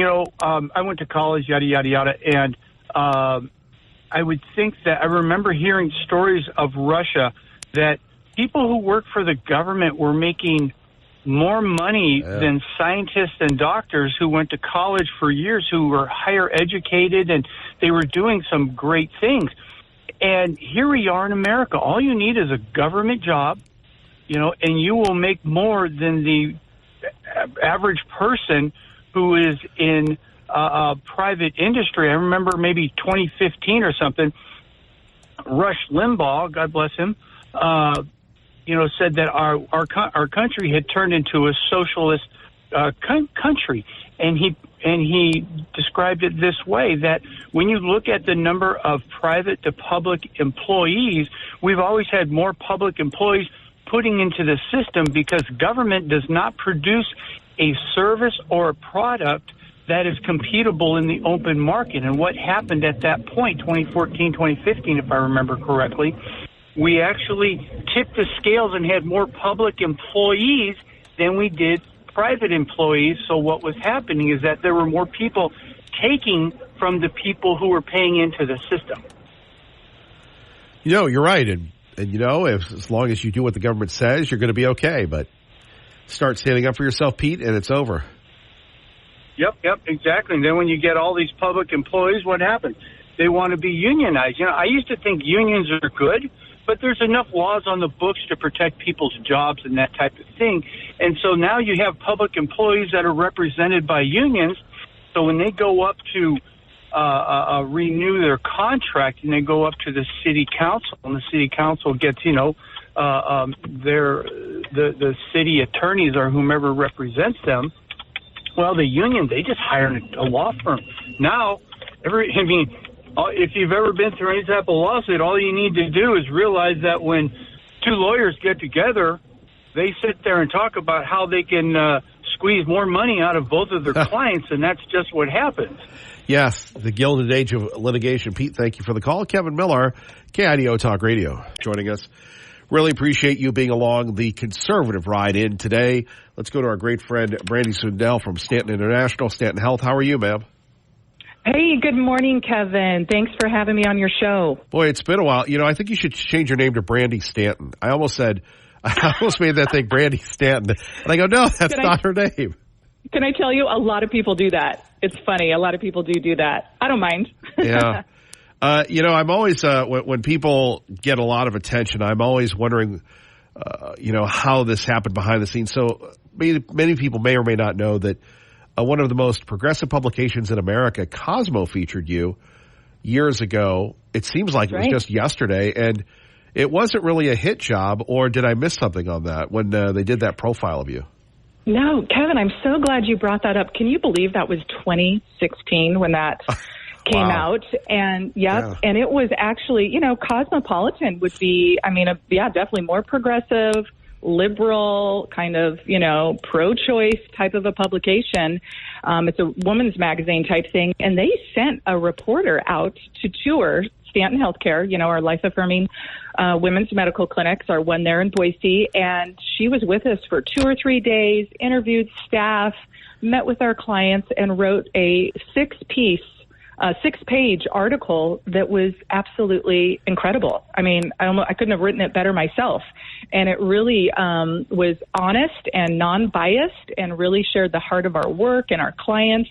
And, it was sprinkled with a few, pro-choice things here and there, which is fine, but it was a really good piece that represented us very well. We were very happy with it. Yeah, for most of us that will never have that man-to-man coverage, what was that like having someone shadow you and then they'd say, okay, Brandi, we're going to go talk to this person, that person, and you couldn't choreograph it if you wanted to, but that's really opening yourself up. It really is. It's always a risk when you invite a reporter into, your facility or into the work that you're doing, because sometimes, you can't always trust everybody. And sometimes there's a nefarious motivation or a biased agenda. And on this one, we were very thankful. We had this reporter was pro-choice. She was very open about that. But she gave us a fair shake. And what was really special, Kevin, is you can't orchestrate, things when a reporter comes in. And in fact, you never want to do that. And we're so confident in the work that we do and the women that we serve and the families we serve. We knew that our work would speak for itself and it would shine, especially if it was reported properly. And so that's what happened. I have to tell you, there was a really special moment when this reporter was talking with one of our Stanton moms in our baby supply room as she was picking out baby supplies, baby clothes for the week for her little baby. And the client started just sharing some very heartfelt things about how Stanton had helped her. And it was so moving that the client started getting teary-eyed. And I look over and the reporter's getting teary-eyed. because it was so genuine and it was so authentic. And there's no way this reporter could say anything negative about the work that we do. And that is something, before we get into, again, Stanton in the news and everything else, for people that aren't familiar with your organization, Brandi, as you know, so many people moving into your homeland, your native land, Idaho. Tell us a little bit about Stanton. A lot of people want to help, and obviously Stanton is such a great organization to be a part of, to really make a difference from the very beginning. Well, Kevin, thank you so much for the opportunity to share and for always believing in our work and standing with the women and children we serve. So Stanton Healthcare, in a nutshell, we are a life-affirming women's medical clinic that specializes in serving women facing unexpected pregnancies. So teen moms, single moms, women from marginalized communities, refugee communities, or any woman of any age or background that is seeking well woman care, physical, mental, spiritual well-being surrounding their pregnancy. And so we provide quality medical care and services. We are a licensed, credentialed medical clinic. We provide tangible resources and wellness classes like Mommy and Me classes, labor and delivery classes, life coaching, pregnancy coaching. We have a baby boutique that has maternity clothes and beautiful handmade baby dresses and baby supplies, and we serve thousands of women on an annual basis, and we have 3 clinics, one in Meridian, our Stanton Healthcare Clinic, one in Boise, our Stanton Wellness Center, where we do a lot of our classes, and then we have our Stanton Mobile Clinic that goes out to rural communities and underserved communities. And it's just a beautiful outreach. We don't charge for any of our services, and we're really providing a great service to the women of Idaho. And Brandi, if people want more information, what can they do?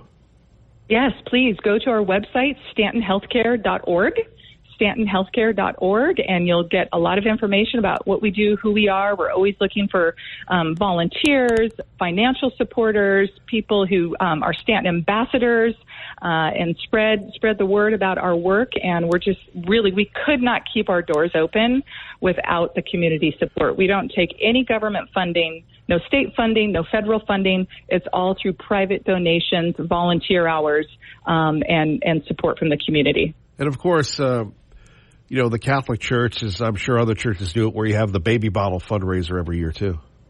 Yes, we love our annual baby bottle fundraiser. We do that every spring, and we have, Kevin, we now have over 70 churches, wow, including Catholic parishes, evangelical churches, that participate in our valley-wide baby bottle drive, and we go to the churches. We have teams that go out. It's on one Sunday every spring.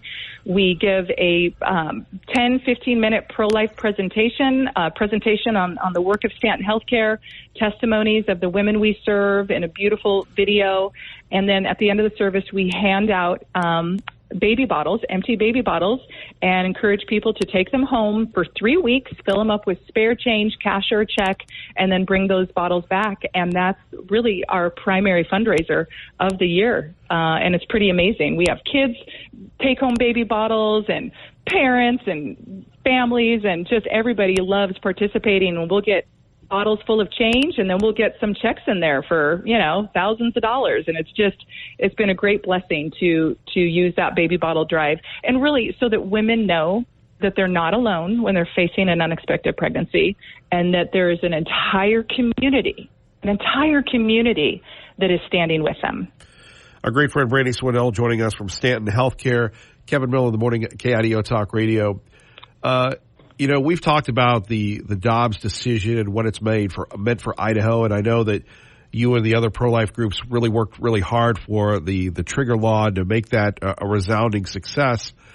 How has Stanton Health's life changed, considering you had Planned Parenthood throwing a fit when you guys would open up the crisis pregnancy centers in Boise and in Meridian, offering people a choice? Have they left the state, and how has that changed for you guys and crisis pregnancy centers in general?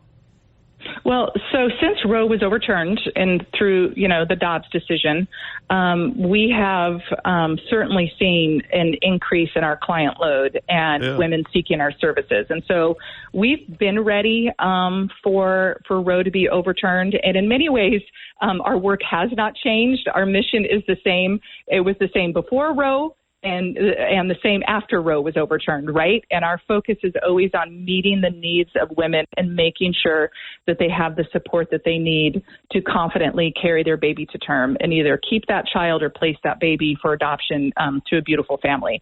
And so our mission on one level has not changed. But since Roe was overturned, certainly our client load has increased, and we've seen beautiful outcomes in the services and programs we're able to provide to women. One thing that has been very significant, Kevin, since Roe was overturned, is that the abortion industry is very, very angry, and it feels as though they're almost out for blood. And one of the areas that they're going after specifically is the pregnancy center movement and centers like Stanton Healthcare. We've been sued by Planned Parenthood. That was pre-Roe, before Roe was overturned, before Dobbs. And thankfully we won that lawsuit. The judge dismissed it. But they've always been trying to sort of hassle us in the work that we try to do, which ultimately is not harassing or hassling us or bullying me personally. It's bullying the women we serve and trying to prevent them from accessing quality life-affirming care. But specifically, since the Dobbs decision came out and the ban went into place in Idaho, the abortion industry has been attacking us. They've been trying to shut us down. And most recently, Kevin, and this is one of the things I wanted to talk to you and your listeners about today. It's a really important conversation. The Idaho Medical Association is looking at passing a resolution this weekend. In fact, the IMA conference is this weekend, starts today, and the resolution is being proposed and authored by a very radical pro-abortion doctor here in the state of Idaho. And she is trying to pass a resolution that would restrict and prevent the work of Stanton Healthcare and life-affirming clinics throughout the state of Idaho. And what they're proposing to do is, number one, prevent the Idaho legislature and the people of Idaho, the good people of Idaho, from ever supporting the work of pregnancy centers. And so in this resolution, they want to mandate that the Idaho Medical Association will lobby. They're really kind of a lobbying group during the session, that they would lobby against any bill or legislation that would support the work of pregnancy centers. So that's a bullying tactic right there. I don't know who the IMA thinks they are, that they get to dictate what clinics get to operate and which ones don't, and which ones get funding and which ones don't.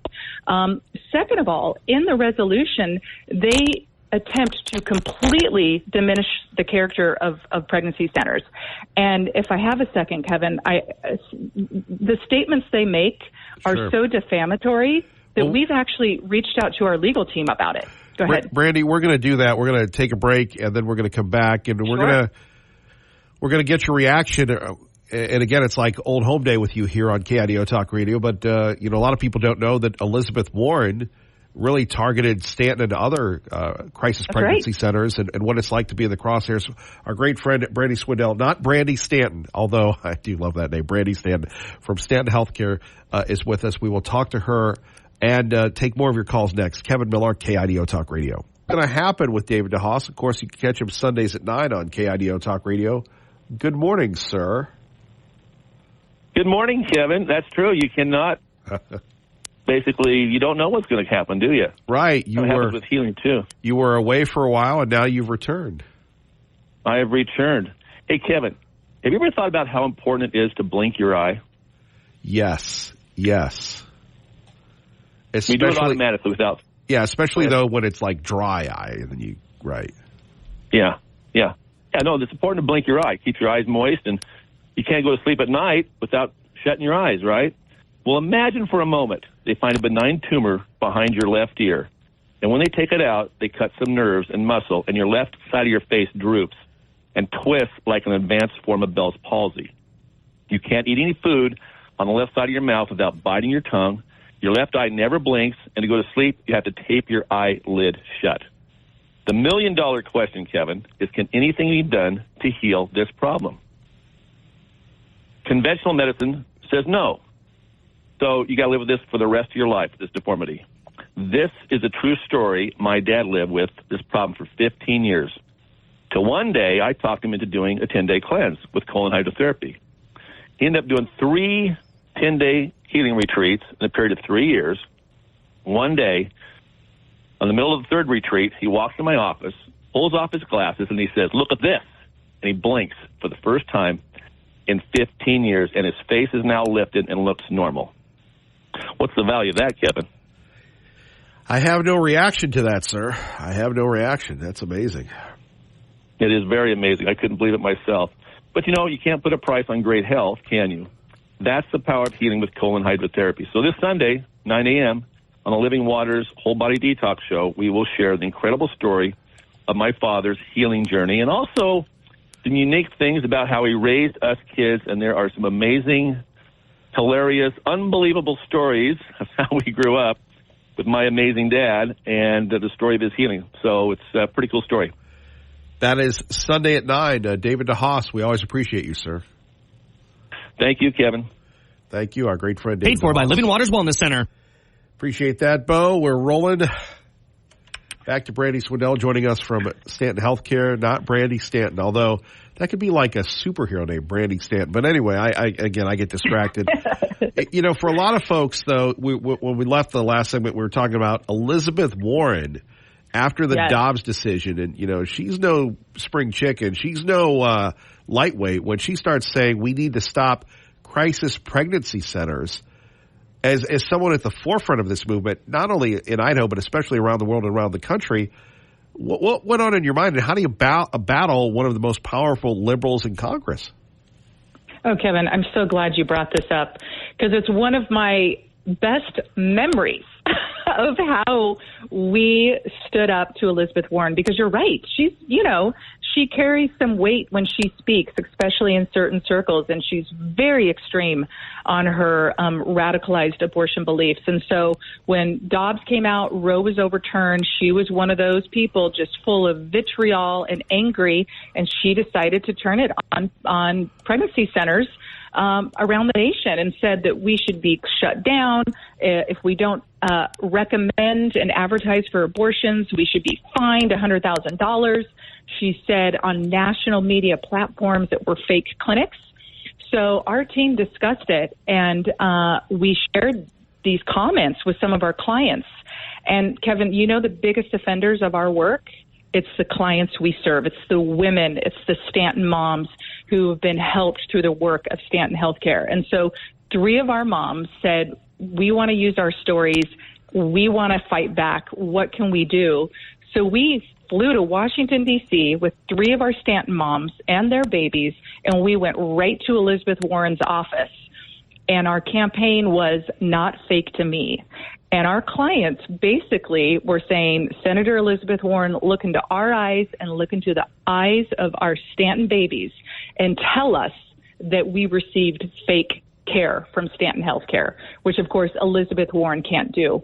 Our Stanton moms did a beautiful job. They read their letters and their stories to the staff of Elizabeth Warren and talked about how they didn't receive fake health care. They didn't receive fake ultrasounds. They didn't receive fake diapers. They didn't receive fake baby formula. The list went on and on and on of all the tangible resources and real life-affirming health care that they received that changed their life and saved the life of their child. And you know what, Kevin? You can't argue with that, even if you're Elizabeth Warren. I certainly agree with you, and we admire their courage and your courage. Brandi, I know there are certain things you want to get across, so I'll save my final question for some issues that you wanted to share with us here on KIDO Talk Radio. Well, thank you, Kevin. You have such a wonderful platform, and you're always so generous to share it when something really important comes up, and Stanton is facing something pretty important, and our moms are facing something pretty important, and we need the urgent help of your listeners, and we're trying to create awareness. As I was saying a little bit earlier in the previous segment, the Idaho Medical Association, which, by the way, I do want to clarify, is made up of a lot of wonderful medical professionals and doctors throughout the state of Idaho. But like any organization, they can be infiltrated by extremists, and that's sort of happening right now. There's some very radicalized pro-abortion doctors that are trying to push a resolution to prevent the work of pregnancy centers like Stanton Healthcare throughout the state of Idaho. And they're using this resolution process to try and prevent the Idaho legislature from ever supporting the work of Stanton Healthcare. And they are trying to diminish our work by making very false and defamatory statements about who we are. Kevin, in this resolution that they're going to discuss today, actually, and we're sending our director of clinical services, Samantha, she's a physician assistant, to speak on behalf of our organization and on behalf of our medical doctor and several other doctors throughout the state of Idaho that are life-affirming and believe in pregnancy center work. She's going to speak and oppose this legislation today, this resolution today. And they may be, if it doesn't get pulled today, they may vote on it on Sunday. And this resolution says that we're fake clinics. It says we're not. It says that centers like Stanton aren't credentialed. Kevin, we are third-party accredited, which means we have more accreditation than even Planned Parenthood does. We have the same medical credentialing that urgent cares have throughout the valley, primary health cares. We have the exact same third-party accreditation, which means we have a very high standard of medical excellence. It actually takes 2 years to get this accreditation, and we got the accreditation and passed with flying colors. We have a medical director that's an OBGYN. He's been an OBGYN for over 30 years. I mentioned Sam, our director of clinical services, who's on site. We have credentialed registered nurses. We have credentialed sonographers. We have incredibly wonderful trained client advocates that go through a rigorous training process. We adhere to all licensing standards here in the state of Idaho. We are a reputable clinic that provides phenomenal care. So that's lie one in the resolution. They say that we manipulate women and give false information. Completely untrue. Women, when they seek our services, they know that we're life-affirming. It's posted in our waiting room that we don't provide, refer, or recommend abortions.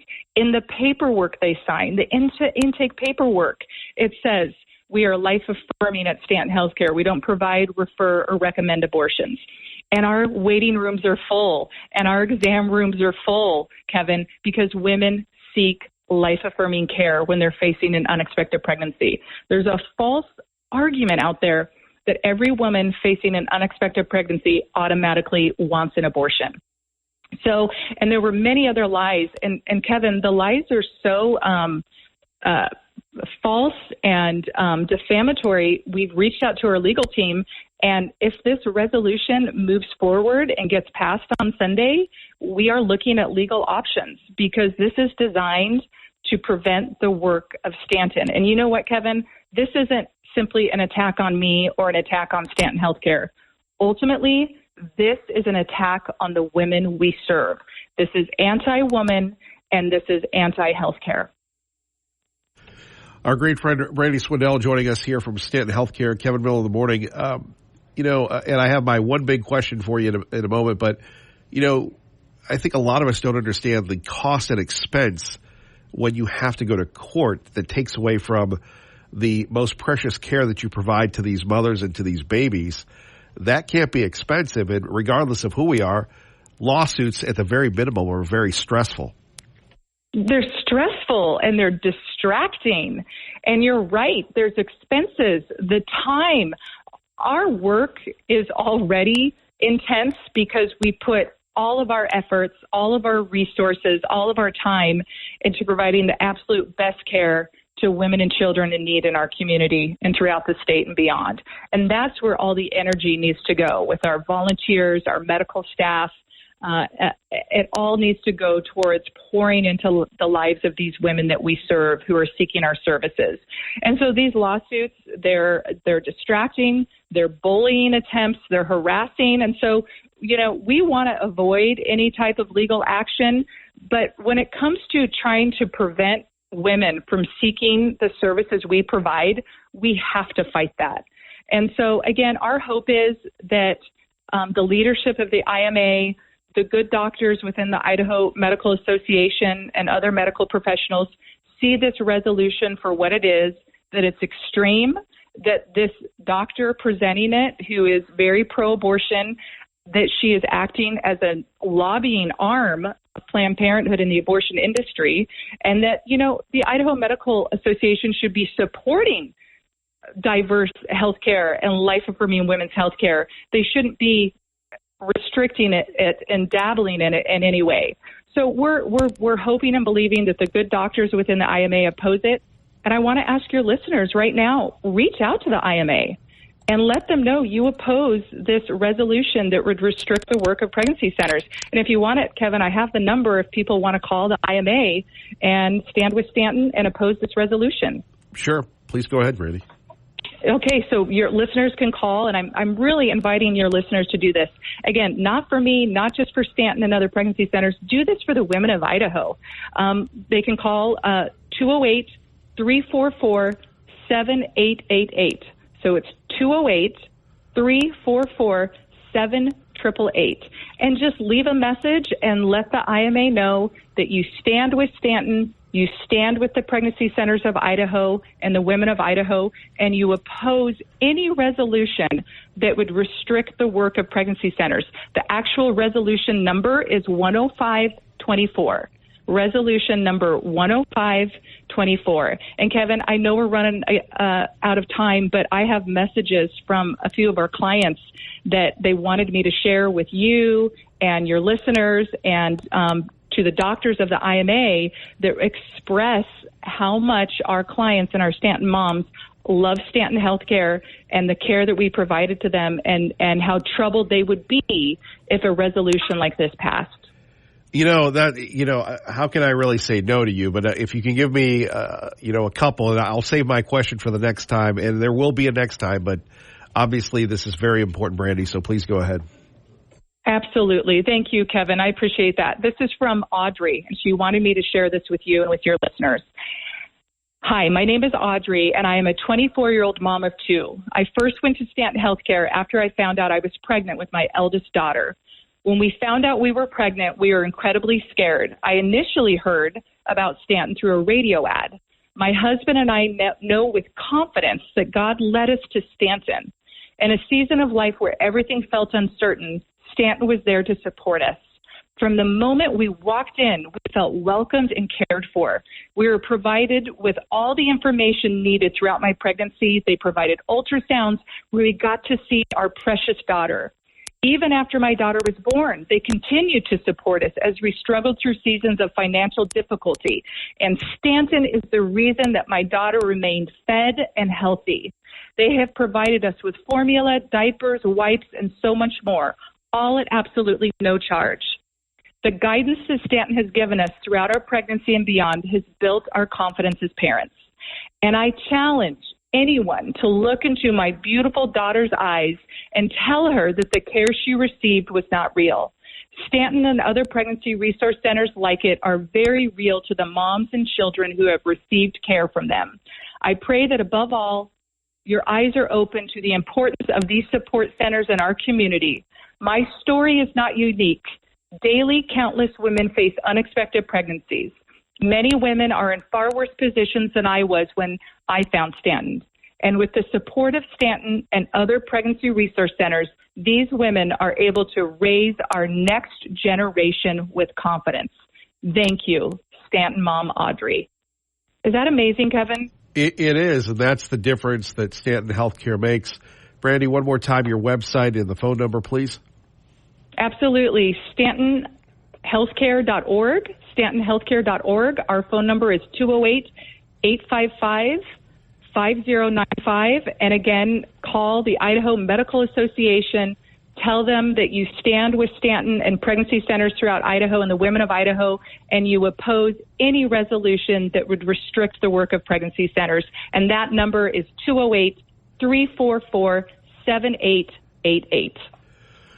Brandi Stanton, Brandi Swindell, thank you. God bless you, Kevin. Appreciate you, and I'll give you a call next week and give you an update. We'd be more than happy to have you back, ma'am. Take care. All right. Thank you, sir. Bye-bye. Bye-bye. Thank you. All right. Coming up next, how you can help our friends at the Idaho Humane Society, and, of course, our friends at Stanton Healthcare. KIDO Talk Radio Traffic. Hello, Dave. Good morning, Kevin. From the G&G Insulation Studio. On the freeway, we're looking pretty good. To have an accident working on the 10-mile overpass, so watch for that in the northbound lanes. You're going to have to move to the left-hand side. And Warm Springs Highway 21, you do have that closure right there at milepost 3 as they continue to work that grass fire. It's a parking lot party today from 3 till 10, celebrating National Taco Day at Spitfire Tacos and Tequila and Eagle. Tacos, live music, 50% off tequila flights today at Spitfire Tacos and Eagle. That's your traffic now on KIDL. Got a little cold here. Nothing to worry about. The mission continues. Lucille, hang on. We are going to get to you and give you all the time in the world. First, Kristine Shellhouse joining us from the Idaho Humane Society, one of our favorite groups that does so much. Kristine, thank you for your patience. Good morning. Good morning. How are you? I guess you got a cold, huh? That's not great. Well, you know how it is, though. The real people that work outside and, the real people that work with you, they drive on. So we're trying to honor their spirit. But you've got just keep going. That's right. Well, thank you. And you have a big event going on. Now, before we get to that, I know you all are helping out the animal shelters. You are the Humane Society for the entire state of Idaho. Obviously, you're doing some work with the West Valley. How is all that going, and how can people help you? Yeah, it's been a huge challenge for us because the Caldwell shelter was pretty near closing, and they had so many animals. They just were living in crates in their hallways, and they were double kenneled, and it's not good for the people who work there or the animals that are in the building. And so we never want to see any kind of situation like that happen. So we've stepped in. I think we've taken almost 200 animals. I know we just took in another load yesterday. And so we have closed our doors temporarily to transfers outside of Caldwell. Normally we're transferring animals all across Idaho every single day into our shelter. And so this way what we're doing is focusing on really turning over and helping their shelter get on their feet again, retraining their employees. We opened up their adoption so that people can walk in now and adopt instead of having to make appointments. We're removing barriers. So if you have a stray pet, you can actually just walk down there and go get your pet instead of having to fill forms out and make appointments to pick your pet up. And we've taken a great number of their animals to do surgeries on, just including spays and neuters, and any, urgent care that comes to their doors. They started opening up again for injured cats and sick cats, which they were formerly closed off to. So lots of really wonderful progress coming along, but, we still have a long way to go in order to get them really where they need to be. But we're super excited about the progress we've made. I think their employees are excited. We are not formally in charge of West Valley Humane Society. I just want to make that clear. They're their own entity. We're in there we made an agreement with Best Friends Animal Shelter. So Best Friends is providing some funding to West Valley to help them through this speed bump in the road. And we are just trying to be there in a leadership position to do what we can to help. No, I totally agree with you. And as you know, whatever we could do, let's talk about the big fundraiser, big fund going on in Boise tomorrow. Yes, our annual Sea Spot Walk. If you've never been, it is so much fun. The leaves are just starting to change, and it's just usually a beautiful morning. I can't imagine it would be anything else other than perfection tomorrow. So if you haven't registered, you could register at seaspotwalk.org. And, all the funds go to really help us on our mission. And really that's going to just get put into all of the programs that help homeless animals. So the kickoff for the walk starts at 10. It's a 1 mile leisurely stroll. If you don't want to walk, Kevin, you don't have to. You can just say, and it's at Julie Davis Park in downtown Boise. You can check out any of the vendors that are on site. And we do have some contests after the walk. So it's a really great family event. But, if you don't have kids, if you don't have pets, no problem. Just come down and visit us. You get a great T-shirt. And we got food trucks in the park. So you can come get some coffee. You can grab some breakfast, grab some lunch, whatever suits you. Well, it's such a great event. And, over 30 years in the Treasure Valley and all that money goes to help fund the Idaho Humane Society, of course, to allow you to help other shelters like our friends in Caldwell. Kristine, obviously, what else can people do to help? You know what? We really are desperate for pet food. So we have absorbed all of the people from Canyon County in our pet food pantry. And our pet food pantry used to distribute about 3,500 pounds a month in pet food. And we have doubled that every single month. And so we are really desperate to help get pet food. And the reason we have our pantry is we want to see pets stay in their loving home. We understand that people are hitting a financial speed bump in life, and we want to be able to help keep those pets fed. So if you are involved with a church, a school, or any kind of group, or even your work team, and you want to host a pet food drive, we have a way that you can get involved. You can just click on our support tab. There's a drop-down box, and then you can fill your information out. We'll even come pick up the pet food from you when you're done.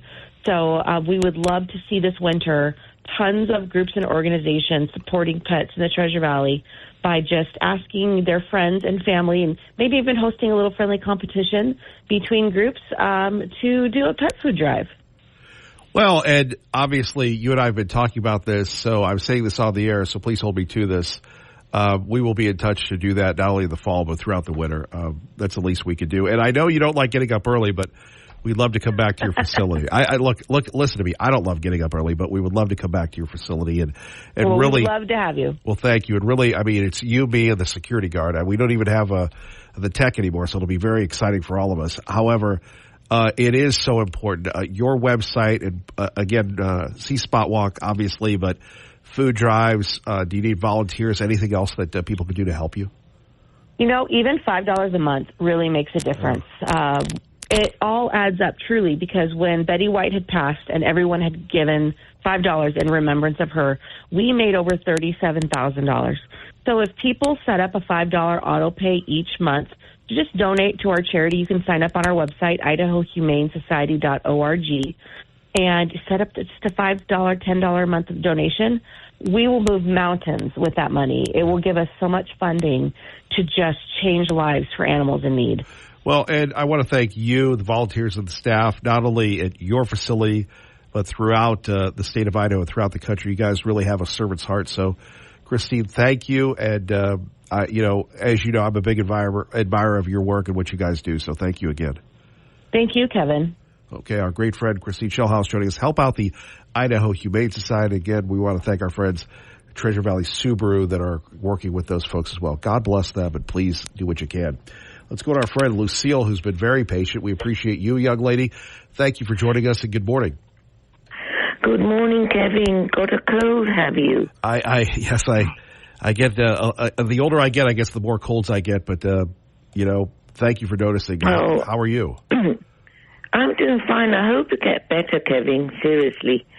I just wanted to thank you for giving Brandi a voice. She is an admirable woman. I want to thank her for giving a voice to little children, little unborn babies who do not have a voice, who are defenseless and cannot plead for their own lives. So I want to thank you for that, Kevin. And I am astonished that Planned Parenthood would actually go against these people. Nobody goes against Planned Parenthood, Kevin. Why do they have to go against? I mean, those are the real threat to our democracy, because they do not allow dissent. And a democracy thrives on different opinions. And I couldn't help being, amused by Elizabeth Warren, who says that Brandi's organization manipulates women. And what does Planned Parenthood do? They manipulate women. It's your body. It's your power. No, your body's carrying another little body. Oh, no. According to, Planned Parenthood, Brandi's organization gives out false information. Oh, indeed. And what does Planned Parenthood do? Oh, it's just a clump of cells who can't fend for themselves, so you can get rid of it. No, it's not just a clump of cells. It is a human life. And if it can't fend for itself, it's because you don't let it. Incidentally, Elizabeth Warren's brain is also a clump of cell who does not seem to work very well. So are we to get rid of it, Kevin? I hope not. Well, I'm not advocating for that. And you look at Brandi Swindell, who for years has, championed this organization. It's just amazing that it started here in Idaho. And I can remember when Planned Parenthood was trying to run them out and all sorts of things. And now you have, the question I didn't get to ask her was that you have the major medical establishment aided by the media that are, saying that all the doctors are leaving Idaho. And who is giving the false information, Kevin? Who is misleading? Projection, projection, projection. That's all they do.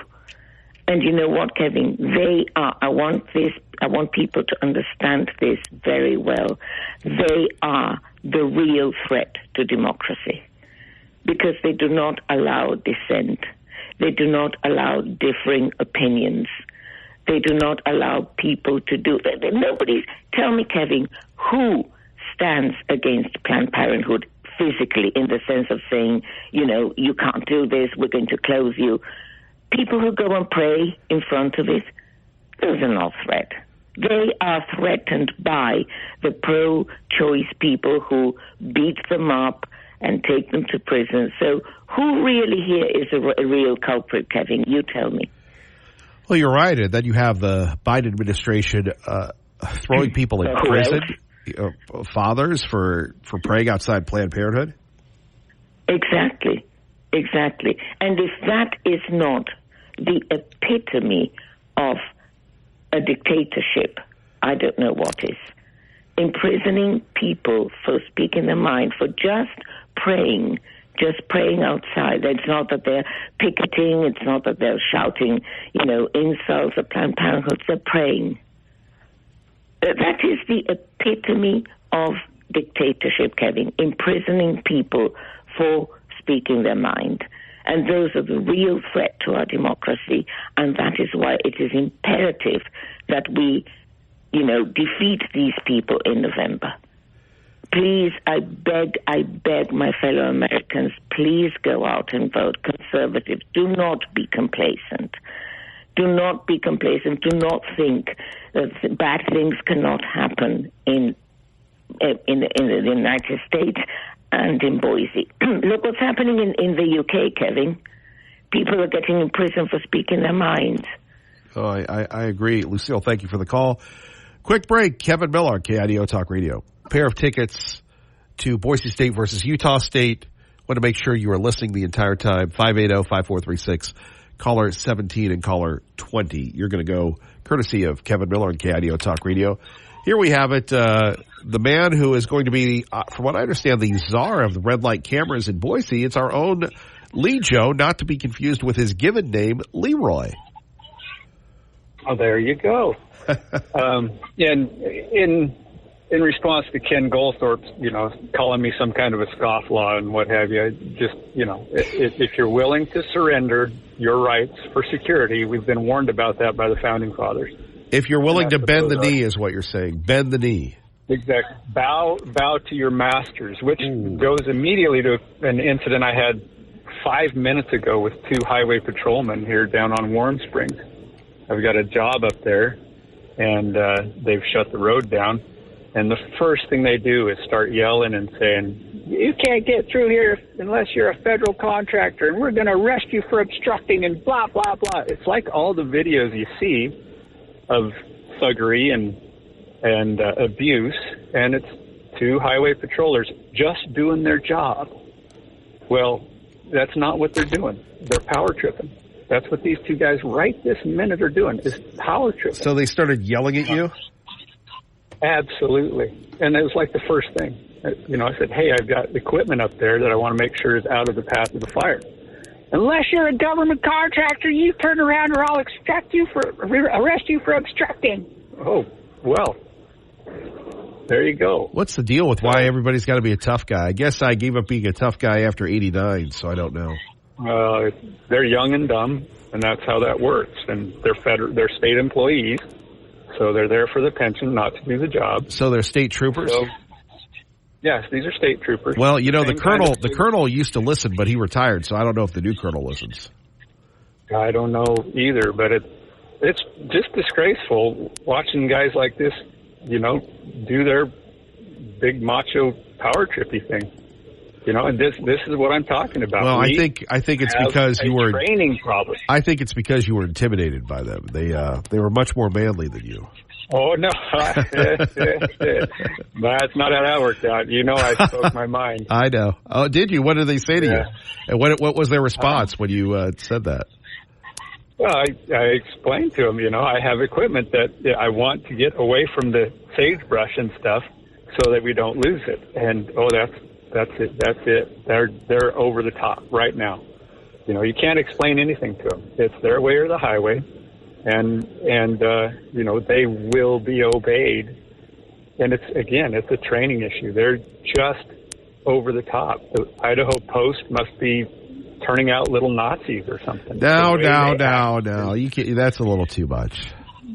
Okay, well, when you have to bow to the government and they have no respect for your rights or what you're saying even, or even let you finish a sentence, what is it we're talking about here? Yeah. We're talking about the state using fascist tactics to shut you down. Well, no, they're controlling an area because it's dangerous. The fire is many, many miles away from here. They're doing one of those overcautious government bureaucracy things like they're doing with FEMA right down in North Carolina right now. They've shut down whole areas to the people who are getting in and bringing relief. And FEMA is going to take over, and FEMA is going to take care of it. And FEMA is actually confiscating the supplies coming in because they're better at redistributing things. Well, FEMA ran out of money. Everything that the government says it does is they are incompetent at. You can't believe, you know, that FEMA actually manages an emergency. They make it worse every time they show up. And ask the people that are there. Judges. We've got a judge who almost automatically gives custody to abusers in Boise, right here in Boise right now. There's 7 families doing basically a class action suit to get her off the bench. We're out of control. Your government is out of control.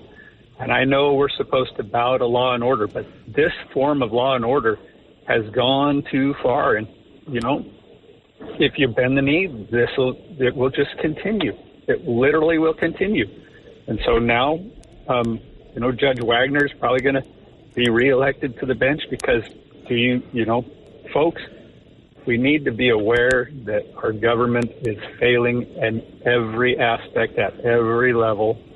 All right, Lee Joe, thank you for the call. KIDO Talk Radio Traffic.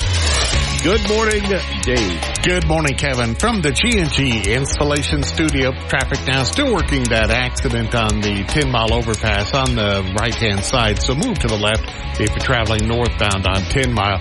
And also Warm Springs, Highway 21, still at milepost 3. They have closures there because they're working on that grass fire. That's your traffic now. I'm Dave Burnett on KIDO Talk Radio. Thank you very much. More of your calls next. Kevin Miller, KIDO Talk Radio.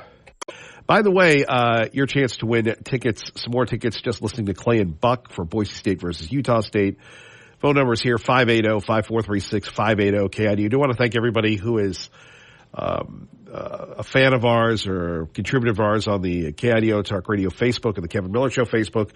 We did ask a question. If you don't want to give us your thoughts on the air, you can always go there and take a look and a listen and let us know. We're going to do Boise reacts to the Boise mayor. The Boise mayor went to Africa. We also have a story on that Mayor McLean announced on Facebook. It was about a month ago, and that's why we have some great contributors here.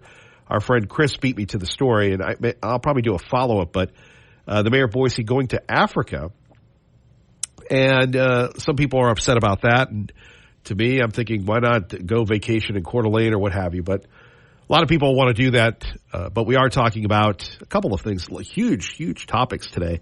Most notably, we're yapping about the red light cameras nationally, Liz Cheney internationally, and what happens to Idaho if there's a major disaster, God forbid. That's a lot to talk about in an hour. So I could keep going, but then the show really would be all about ADD. So let's take a deep breath and figure out where we're going to go. This is the Channel 2 report on the meeting the other night concerning the mayor decreeing red light cameras in Boise. Some red light violations. To red light cameras. As many of you know, as the public knows, this is something that many of our residents have asked us to look into. I'm really excited that we've gotten to this point because it's been a priority to do everything that we can to enforce red lights. Yeah, by the way, where did they do that? When did they have a public meeting on this? And that's really what I'm uncomfortable about. No, I don't want people running red lights. I think it's dangerous. I think it's horrific. I think it is extremely dangerous. But where were the folks? Did they have a petition? Did they do anything else? And then we have the comments of people within the city of Boise where they're saying the officers need not to be worried about the red lights. So this would make Boise the first city in Idaho to have red light cameras, which is really wild. So we'll quit playing with the buttons here. And you think about this, this is a pilot program. But then there were some comments from one of the spokespeople that we'll get to yesterday from the mayor that said this will allow officers not to be, these are my impression, not to be tied down with the traffic enforcement, if you will. Let's take a listen and see if I queued this up right. In Boise. This is a tool that we would be able to use. So this is a police officer here speaking out that the red light cameras would be great for them. Use, number one, just to figure out what happened afterwards, which, again, helps us decide. What happened afterwards, the dummy ran the red light, with all due respect, officer. Our enforcement efforts and how that's going to look. But it can also help drive down crashes and violations as well. But yeah, there are going to be a lot of people when they do that, though, they're going to get rear-ended for the first year. So I guess it's pick your poison. And by the way, that was from Channel 2.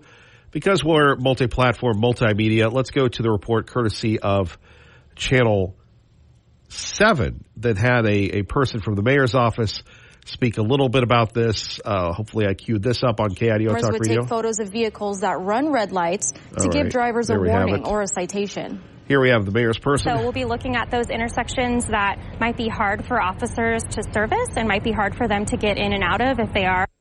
What does that mean? Might be hard for officers to service? You're the police. And that was in the written statement as well.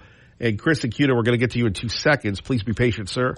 Are going to be policing in a certain area, or we'll look at areas that we know are dangerous or have red light running problems and complaints. Everybody, and this is a young, nice lady, but, she's trying to sell ice to Eskimos with this thing.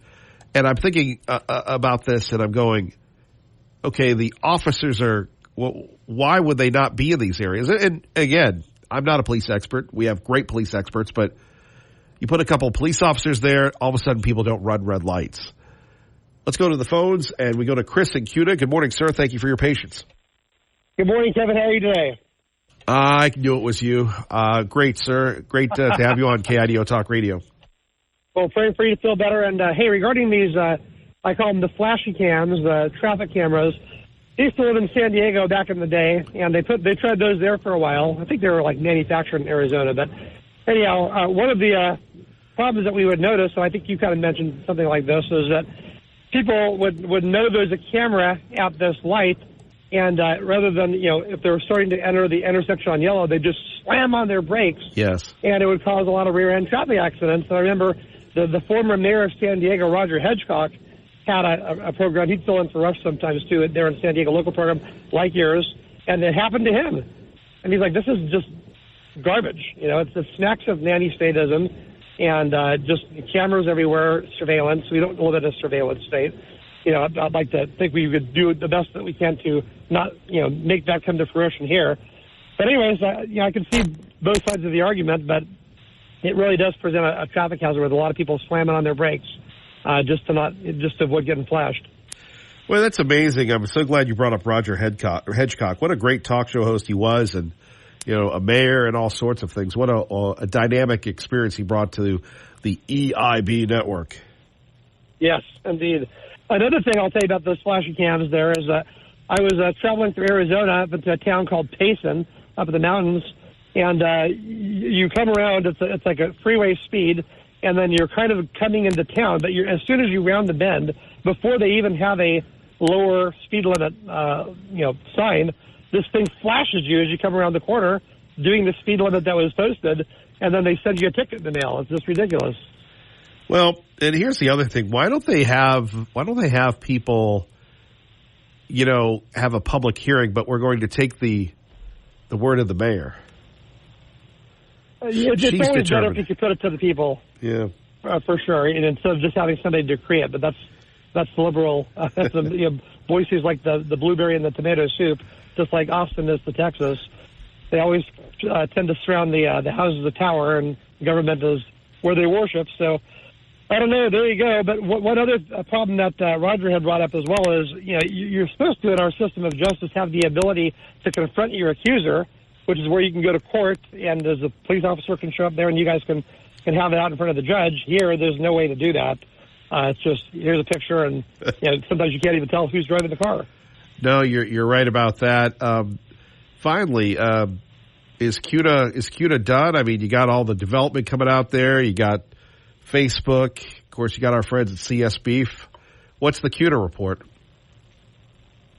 It's growing. There's a lot more restaurants and shops to go to. I mean, that's interesting. But, what are you going to do? If you're doing something right and people want to move here, growth and change is just going to be what happens. I don't know how you can really stop it at this point. The message has gotten out. It's a good place to be. The CUDA, the last place where you can get property in the Treasure Valley, where you're not confined, but that is changing.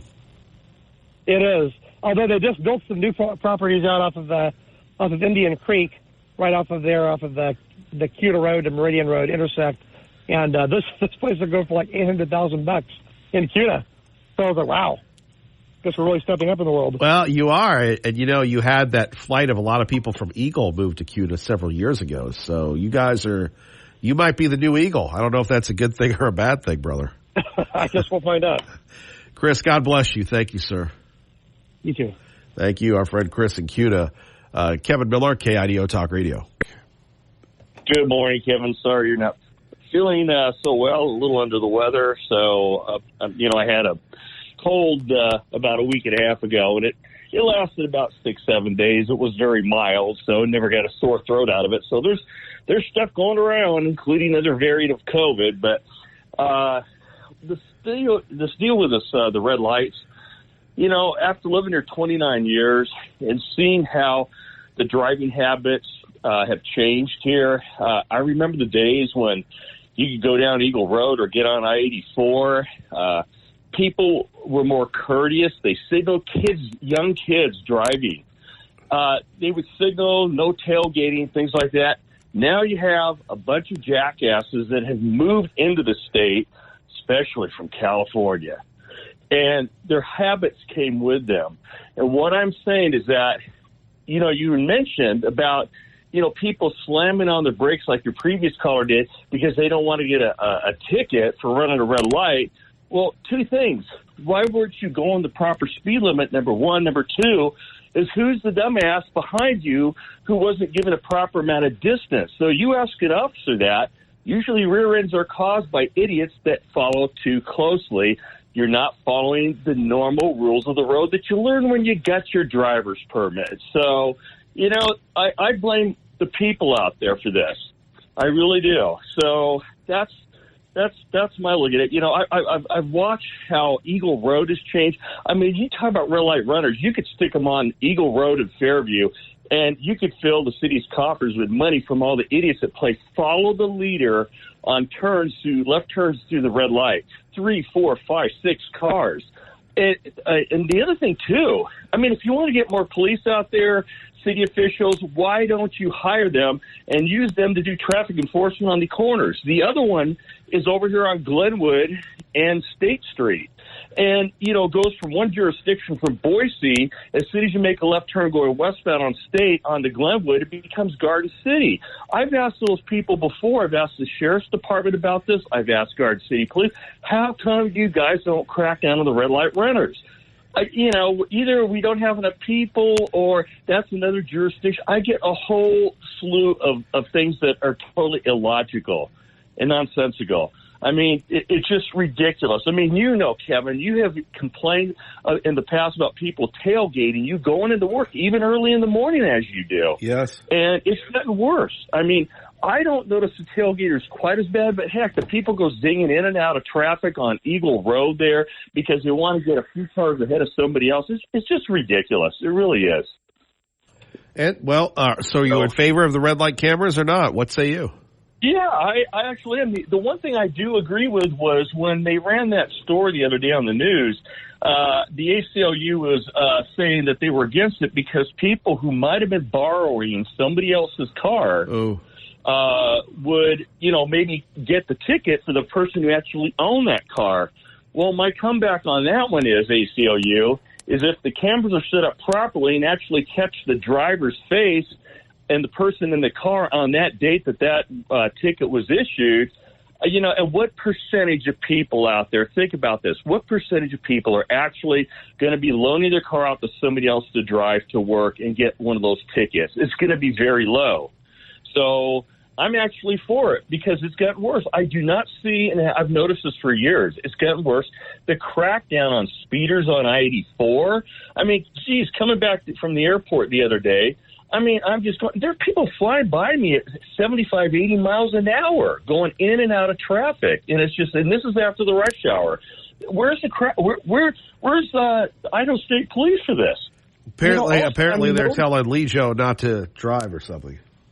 Well, I do agree with Legio on some points because there are officers, and I've known a lot of them here from the Sheriff's Department here in Eagle, and just meeting certain ones, whether it be Boise Police, Garden City Police, just on a talking level. And there are some you can detect a bit of a roughness in them as far as I don't want a Barney Fife or an Andy Taylor, but I don't want Joe Nazi either. With that attitude bit that and they bring that with them. A lot of these officers are coming from out of state. I've met a number of them. And they come from out of state, and they bring that attitude that everybody's bad as they were where you move from out of San Diego or the Bay Area or Washington State or wherever it might be that you move from. I highly respect the police and law enforcement out there, as you do, Kevin. But there are, some out there. We're not talking about just the bad apples. We're talking about there's a number of them. And I have to say, though, folks, you got to also look at what happened with BLM and what they did to the police and what we had for a mayor here that went after, in Boise, that went after the police department there and found nothing at taxpayers' expense on top of it. So it's kind of a double-edged sword with all this. So there's so many factors involved in what's going on here. But as far as just going to the basic part of this question on the red light cameras, yeah, I think we need to stick them up. I think we need to stick them up there at Eagle and Fairview, Glenwood, and State Street because people just don't remember how they learned how to drive, and they've let their bad habits come with them. I agree, you have Mark. a good day, sir. Hope you feel better. Thank you, Mark. Appreciate you. Pro joins us now. Pro Life with Kevin Miller on KIDO Talk Radio. Good morning. Yeah, well, just on a short sentence about red light cameras, I'm against them. I think that people will be slamming on their brakes and there'll be a lot more damage that way. But anyway, I want to talk about Melania Trump. She just published her memoirs, and in that memoir, she's talking about how she's pro-abortion. She's essentially saying, my body, my choice. Women get to make the final decision. Government should not be involved in making anything about the decision about the life. Now, what she's doing is denying the unborn child the right to life. The unborn child right to life. I mean, soon as sperm meets egg, there's a new person on Earth, and she's just throwing that away. And then I was just reading an article here about President Trump. They asked him, and he responded, and he said, well, I told her, just go ahead and write what you really believe. And so he wasn't trying to tell her what to do. But here's the problem with this whole thing. It looks like they announced it, they let it go out right before the election. And I think that they did that so that they could say, well, we're just as pro-abortion, we're just for murdering the babies just as much as the Democrats are. So don't make up your decision about you're going to vote for based on the abortion question. And I don't like that. I think that's very manipulative for Melania to do that. And I don't know if the president had any, telling her when she's going to release her memoirs, but it's kind of really a complicated kind. I'm not complicated, but it's a really problematic that she released it right now. And so I'm... well, I don't think anything is because of happen chance. Thank you for the call, Pro-Life. Eric and McCall with Kevin Miller on KIDO Talk Radio. Good morning, Eric. Hey, good morning, Kevin. Yeah, just touching here on the red light cameras. We definitely need to do something about the driving habits that are getting out of control. But like anything, there are unintended consequences. And I noticed this nearly 20 years ago. We moved from Sacramento, and a few years after that, I had to go back to Sacramento for work. And I was just cruising through town, going to a restaurant or whatever I was doing, and I was just driving the speed limit and noticed that they had, since we had moved, put in these cameras. But I kept hitting the lights. I was going the speed limit, and every light I hit, and I was getting passed left and right by people speeding by me.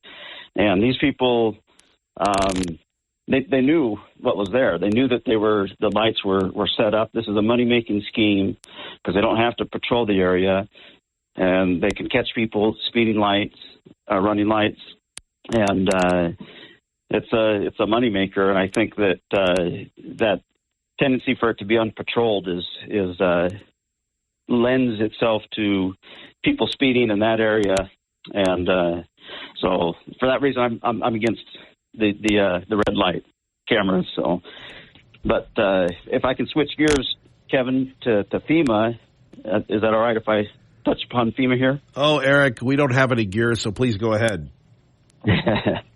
I've kind of seen firsthand the inefficiencies that have taken place. I did a short stint with FEMA as a subcontractor after Hurricane Harvey, and we were out there for about 5 months in the Houston area, and the people that run it, that run FEMA, that are on the grounds, that aren't the professional people that they subcontract with. I don't want to say this too harshly, but they're not the most the smartest tools in the box, and so the people that make the decisions, they have a tough time being able to evaluate situations that are presented to them. I went to them many times trying to present ideas that went against the protocols that they needed to follow, and they made sense to me and the people, the professionals that I talked to. In addition, they had a meeting once that was 2 hours away from where most of us live. We had to travel on a Saturday, which wasn't our normal work day. And they had this special meeting to tell us about some upcoming things. And we had all traveled there, a couple hundred of us, for them to tell us that they hadn't developed the ideas that they were changing yet. They hadn't developed that. And so it's very inefficient. My son was assigned recently to the lava fire as a subcontractor under FEMA. And the fire, he was assigned on a Thursday, and then they found out that the fire had grown out of NIFC land over to IDL land, so he had to sit in a hotel for 2 days, getting paid to do nothing because they had to rewrite the contracts. So this is the sort of thing that FEMA struggles with. It has some good intentions, but it's very inefficient. And so I think when you really need to look at how FEMA is run and how to bring that about, and I like what Trump's doing, trying to bring in Elon Musk, trying to help with some of these inefficiencies. And hopefully we can get him elected and get some more efficiency within some of the needed agencies within the federal government. Eric, thank you for the call. Appreciate you. Thank you. Thank you. Let's go to Chandler with Kevin Miller on KIDO Talk Radio. Good morning, Chandler. Hey, Kevin. Good morning. I want to talk about red light cameras. But first, to quote Lee Corso, not so fast. Not so fast, my friend. Not so fast. 2 things. So one is I'm really interested to know the company that is behind the cameras and how the contract is scheduled, because there is a particular company that got busted. That equipment's expensive, so you got to generate a certain amount of money, and they were monkeying around with the times that the light stayed green and how long the yellow was on because it wasn't generating enough tickets. And somebody figured this out, sued them, took them to court, and they actually structured the contract with guarantees upon tickets that were generated. And if the tickets per quotas for areas weren't high enough, they would go in and change the delay time. So, you've been driving this light in the street for so long, and all of a sudden, after 5, 10 years, whatever, used to how many seconds, they cut it in half. So that's on design by purpose. The second problem with all this is I have received a red light camera ticket. It was in Beverly Hills, and on the little write-up piece of paper they got in the mail with my lovely picture, the officers listed as Xenon Porsche. So, no way to get out of it. I paid it. The problem was it wasn't really through the city of Beverly Hills and their police department. It was outsourced to some company, so I paid it. And somehow, the check went through. I have my bank records. Somehow it didn't get recorded by the company right. It went out to collections. I talked to collections. I gave them all the info. They said, hey, man, don't worry, we got it, whatever, I'm sorry. I'm like, cool, I thought it was done. Then I get another letter in the mail from the city of Beverly Hills Police Department saying there's a bench warrant out for me for failing to pay this parking ticket. So I had to take a good part of my day to go to Beverly Hills City Hall and spend too much time to show that, look, I did pay this thing and please don't arrest me. So it's a really flawed process that's brought with peril. And do you have any faith that Mayor McLean wouldn't do something shady like this to screw us over? I think my record with the mayor is well documented. I'll stand on my record with Mayor McLean. Chandler, thank you for the call. You have a great day. Thanks. Thank you. Don't forget our friends at Beacon Plumbing. They say stop freaking, call Beacon. They bring you Fox. How do I sound, Bob? Well, you sound pretty good. You sound like you're on your way to New York City. Okay. Is this for the award ceremony? Yes, that'll be next week, Wednesday night, so keep your fingers crossed. Well, I'll be doing that. I'll be saying a prayer for you, my friend. You certainly deserve it. Well, thank you. It's a great honor to be a finalist as one of the best in the country for the 4th year in a row, but who's counting? It certainly is, and I don't think you get enough credit for the things you do here. But that's coming. Don't worry. Things will change in time, hopefully. Nostradamus, Tea Party Bob. Most of the people in our country have never been confronted with a major flood like what hit the Atlantic coast. But, this can happen just about anywhere with the right weather conditions. Many of us forget what happened in Idaho in 1996 when the mountain snowpack was between 50 and 90% with temperatures 20 below. And we got hit with the Pineapple Express that brought warm temperatures and a lot of rain, causing the snow melt. The snow to melt faster than it could run off because of the frozen ground. In fact, the Little Salmon River overflowed to the point where it took out 2 to 3 miles of highway, plus the landslides we had in the canyons that blocked access in and out of our little town here. So the weather is unpredictable, and it always is the worst when you least expect it. Now, the fact that Biden and Harris were not prepared for this problem shows just how out of touch they are.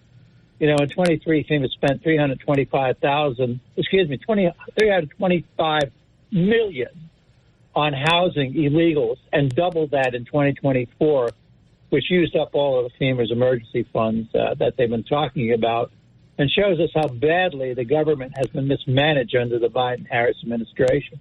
So they are more concerned with the illegals than taking care of Americans who pay their salaries.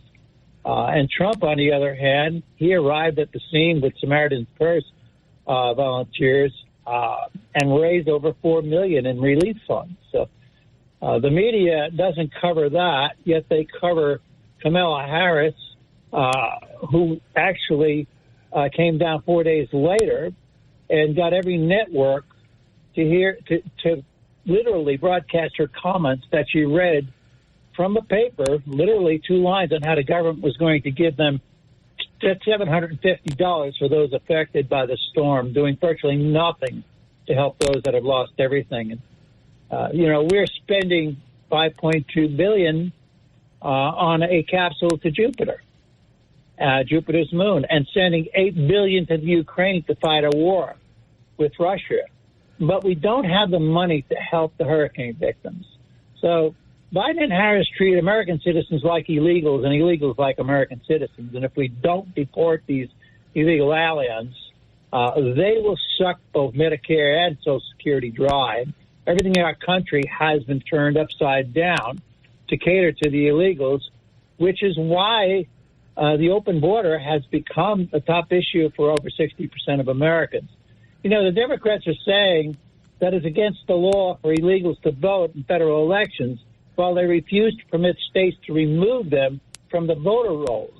In fact, the DOJ just filed suit against the state of Alabama for removing thousands of illegals off of their voter rolls, while Arizona can't remove over 200,000 illegals off their rolls because they have previously voted in elections. Does this make any sense to you?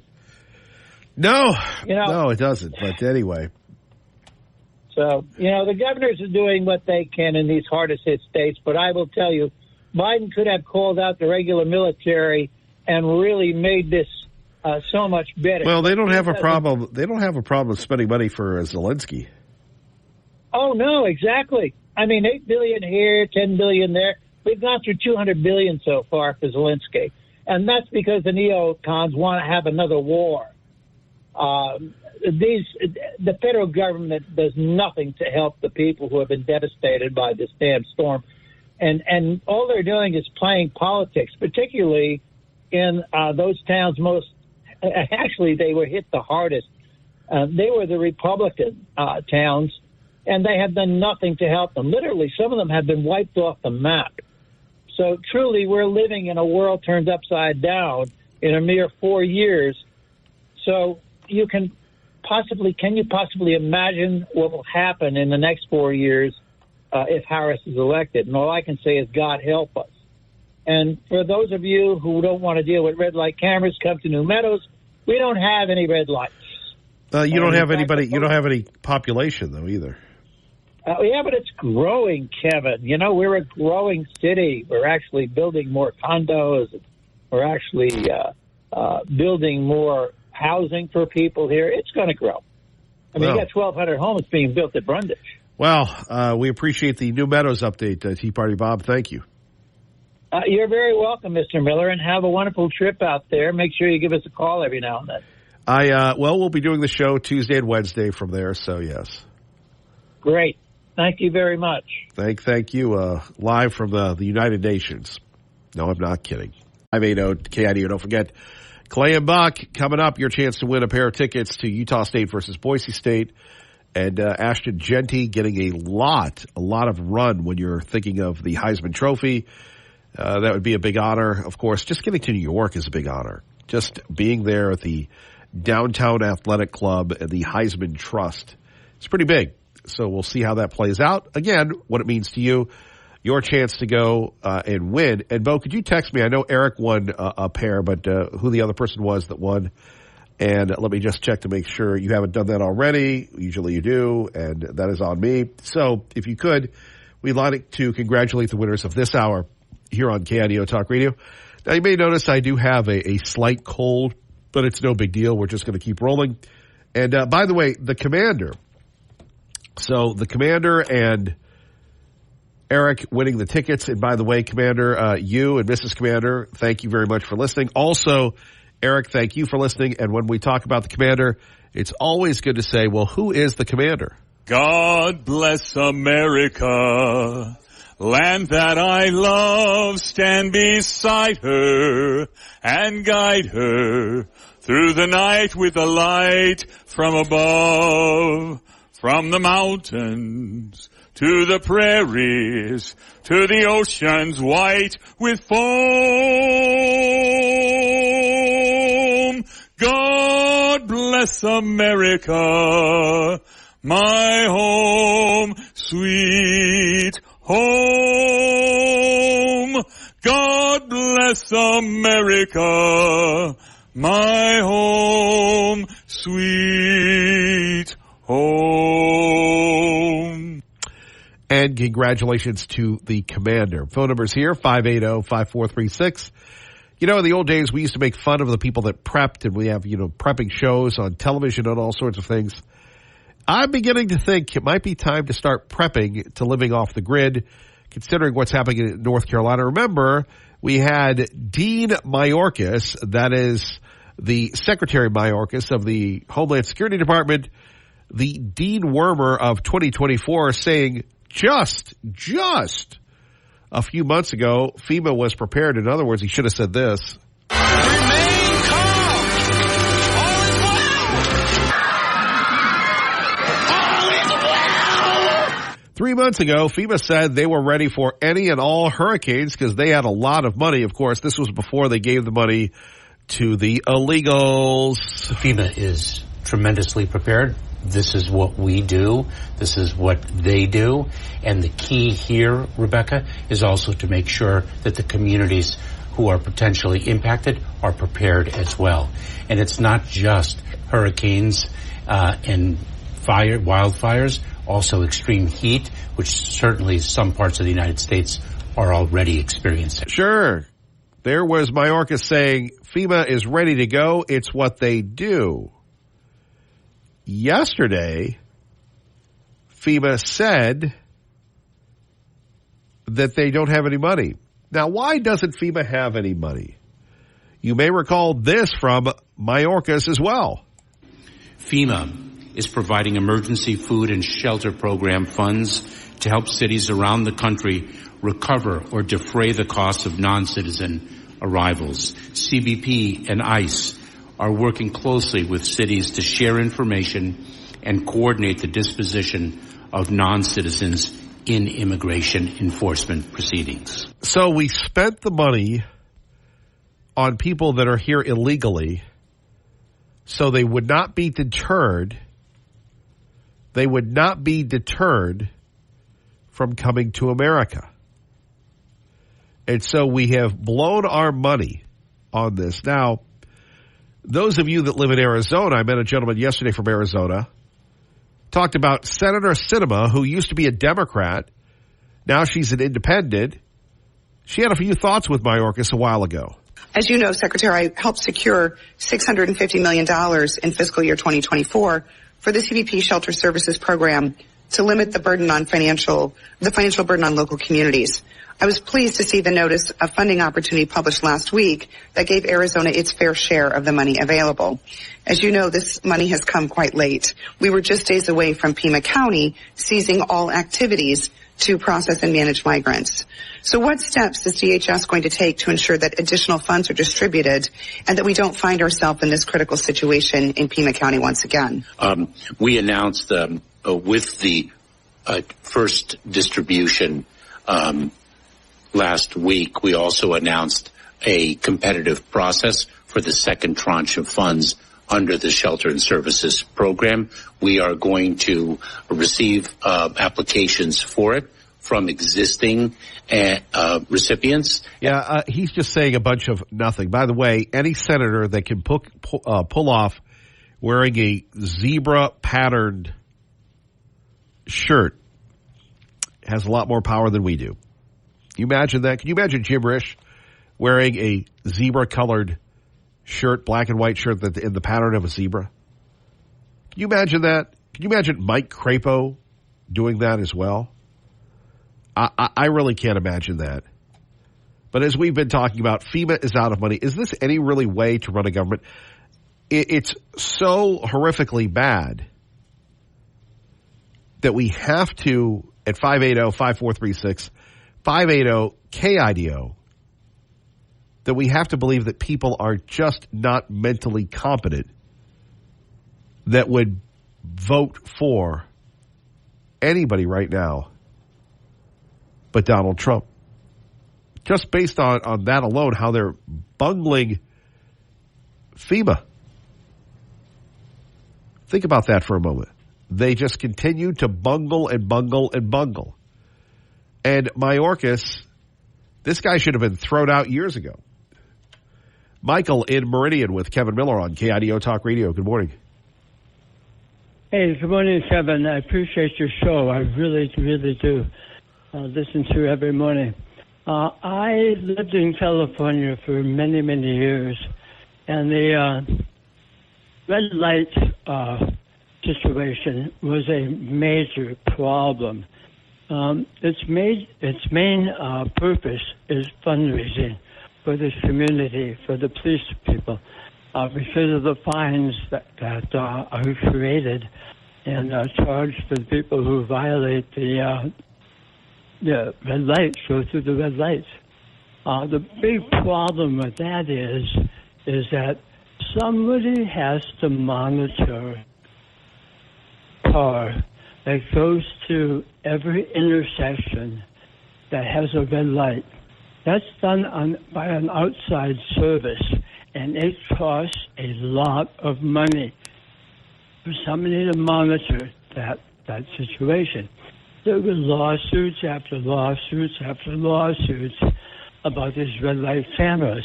And I apologize, I'm not the authority on this stuff at all. But a lot of the red light cameras were eventually taken out. Also, you've noticed that over license plates, you can see this a little bit in Idaho here, but you'll see there's a covering over the license plate.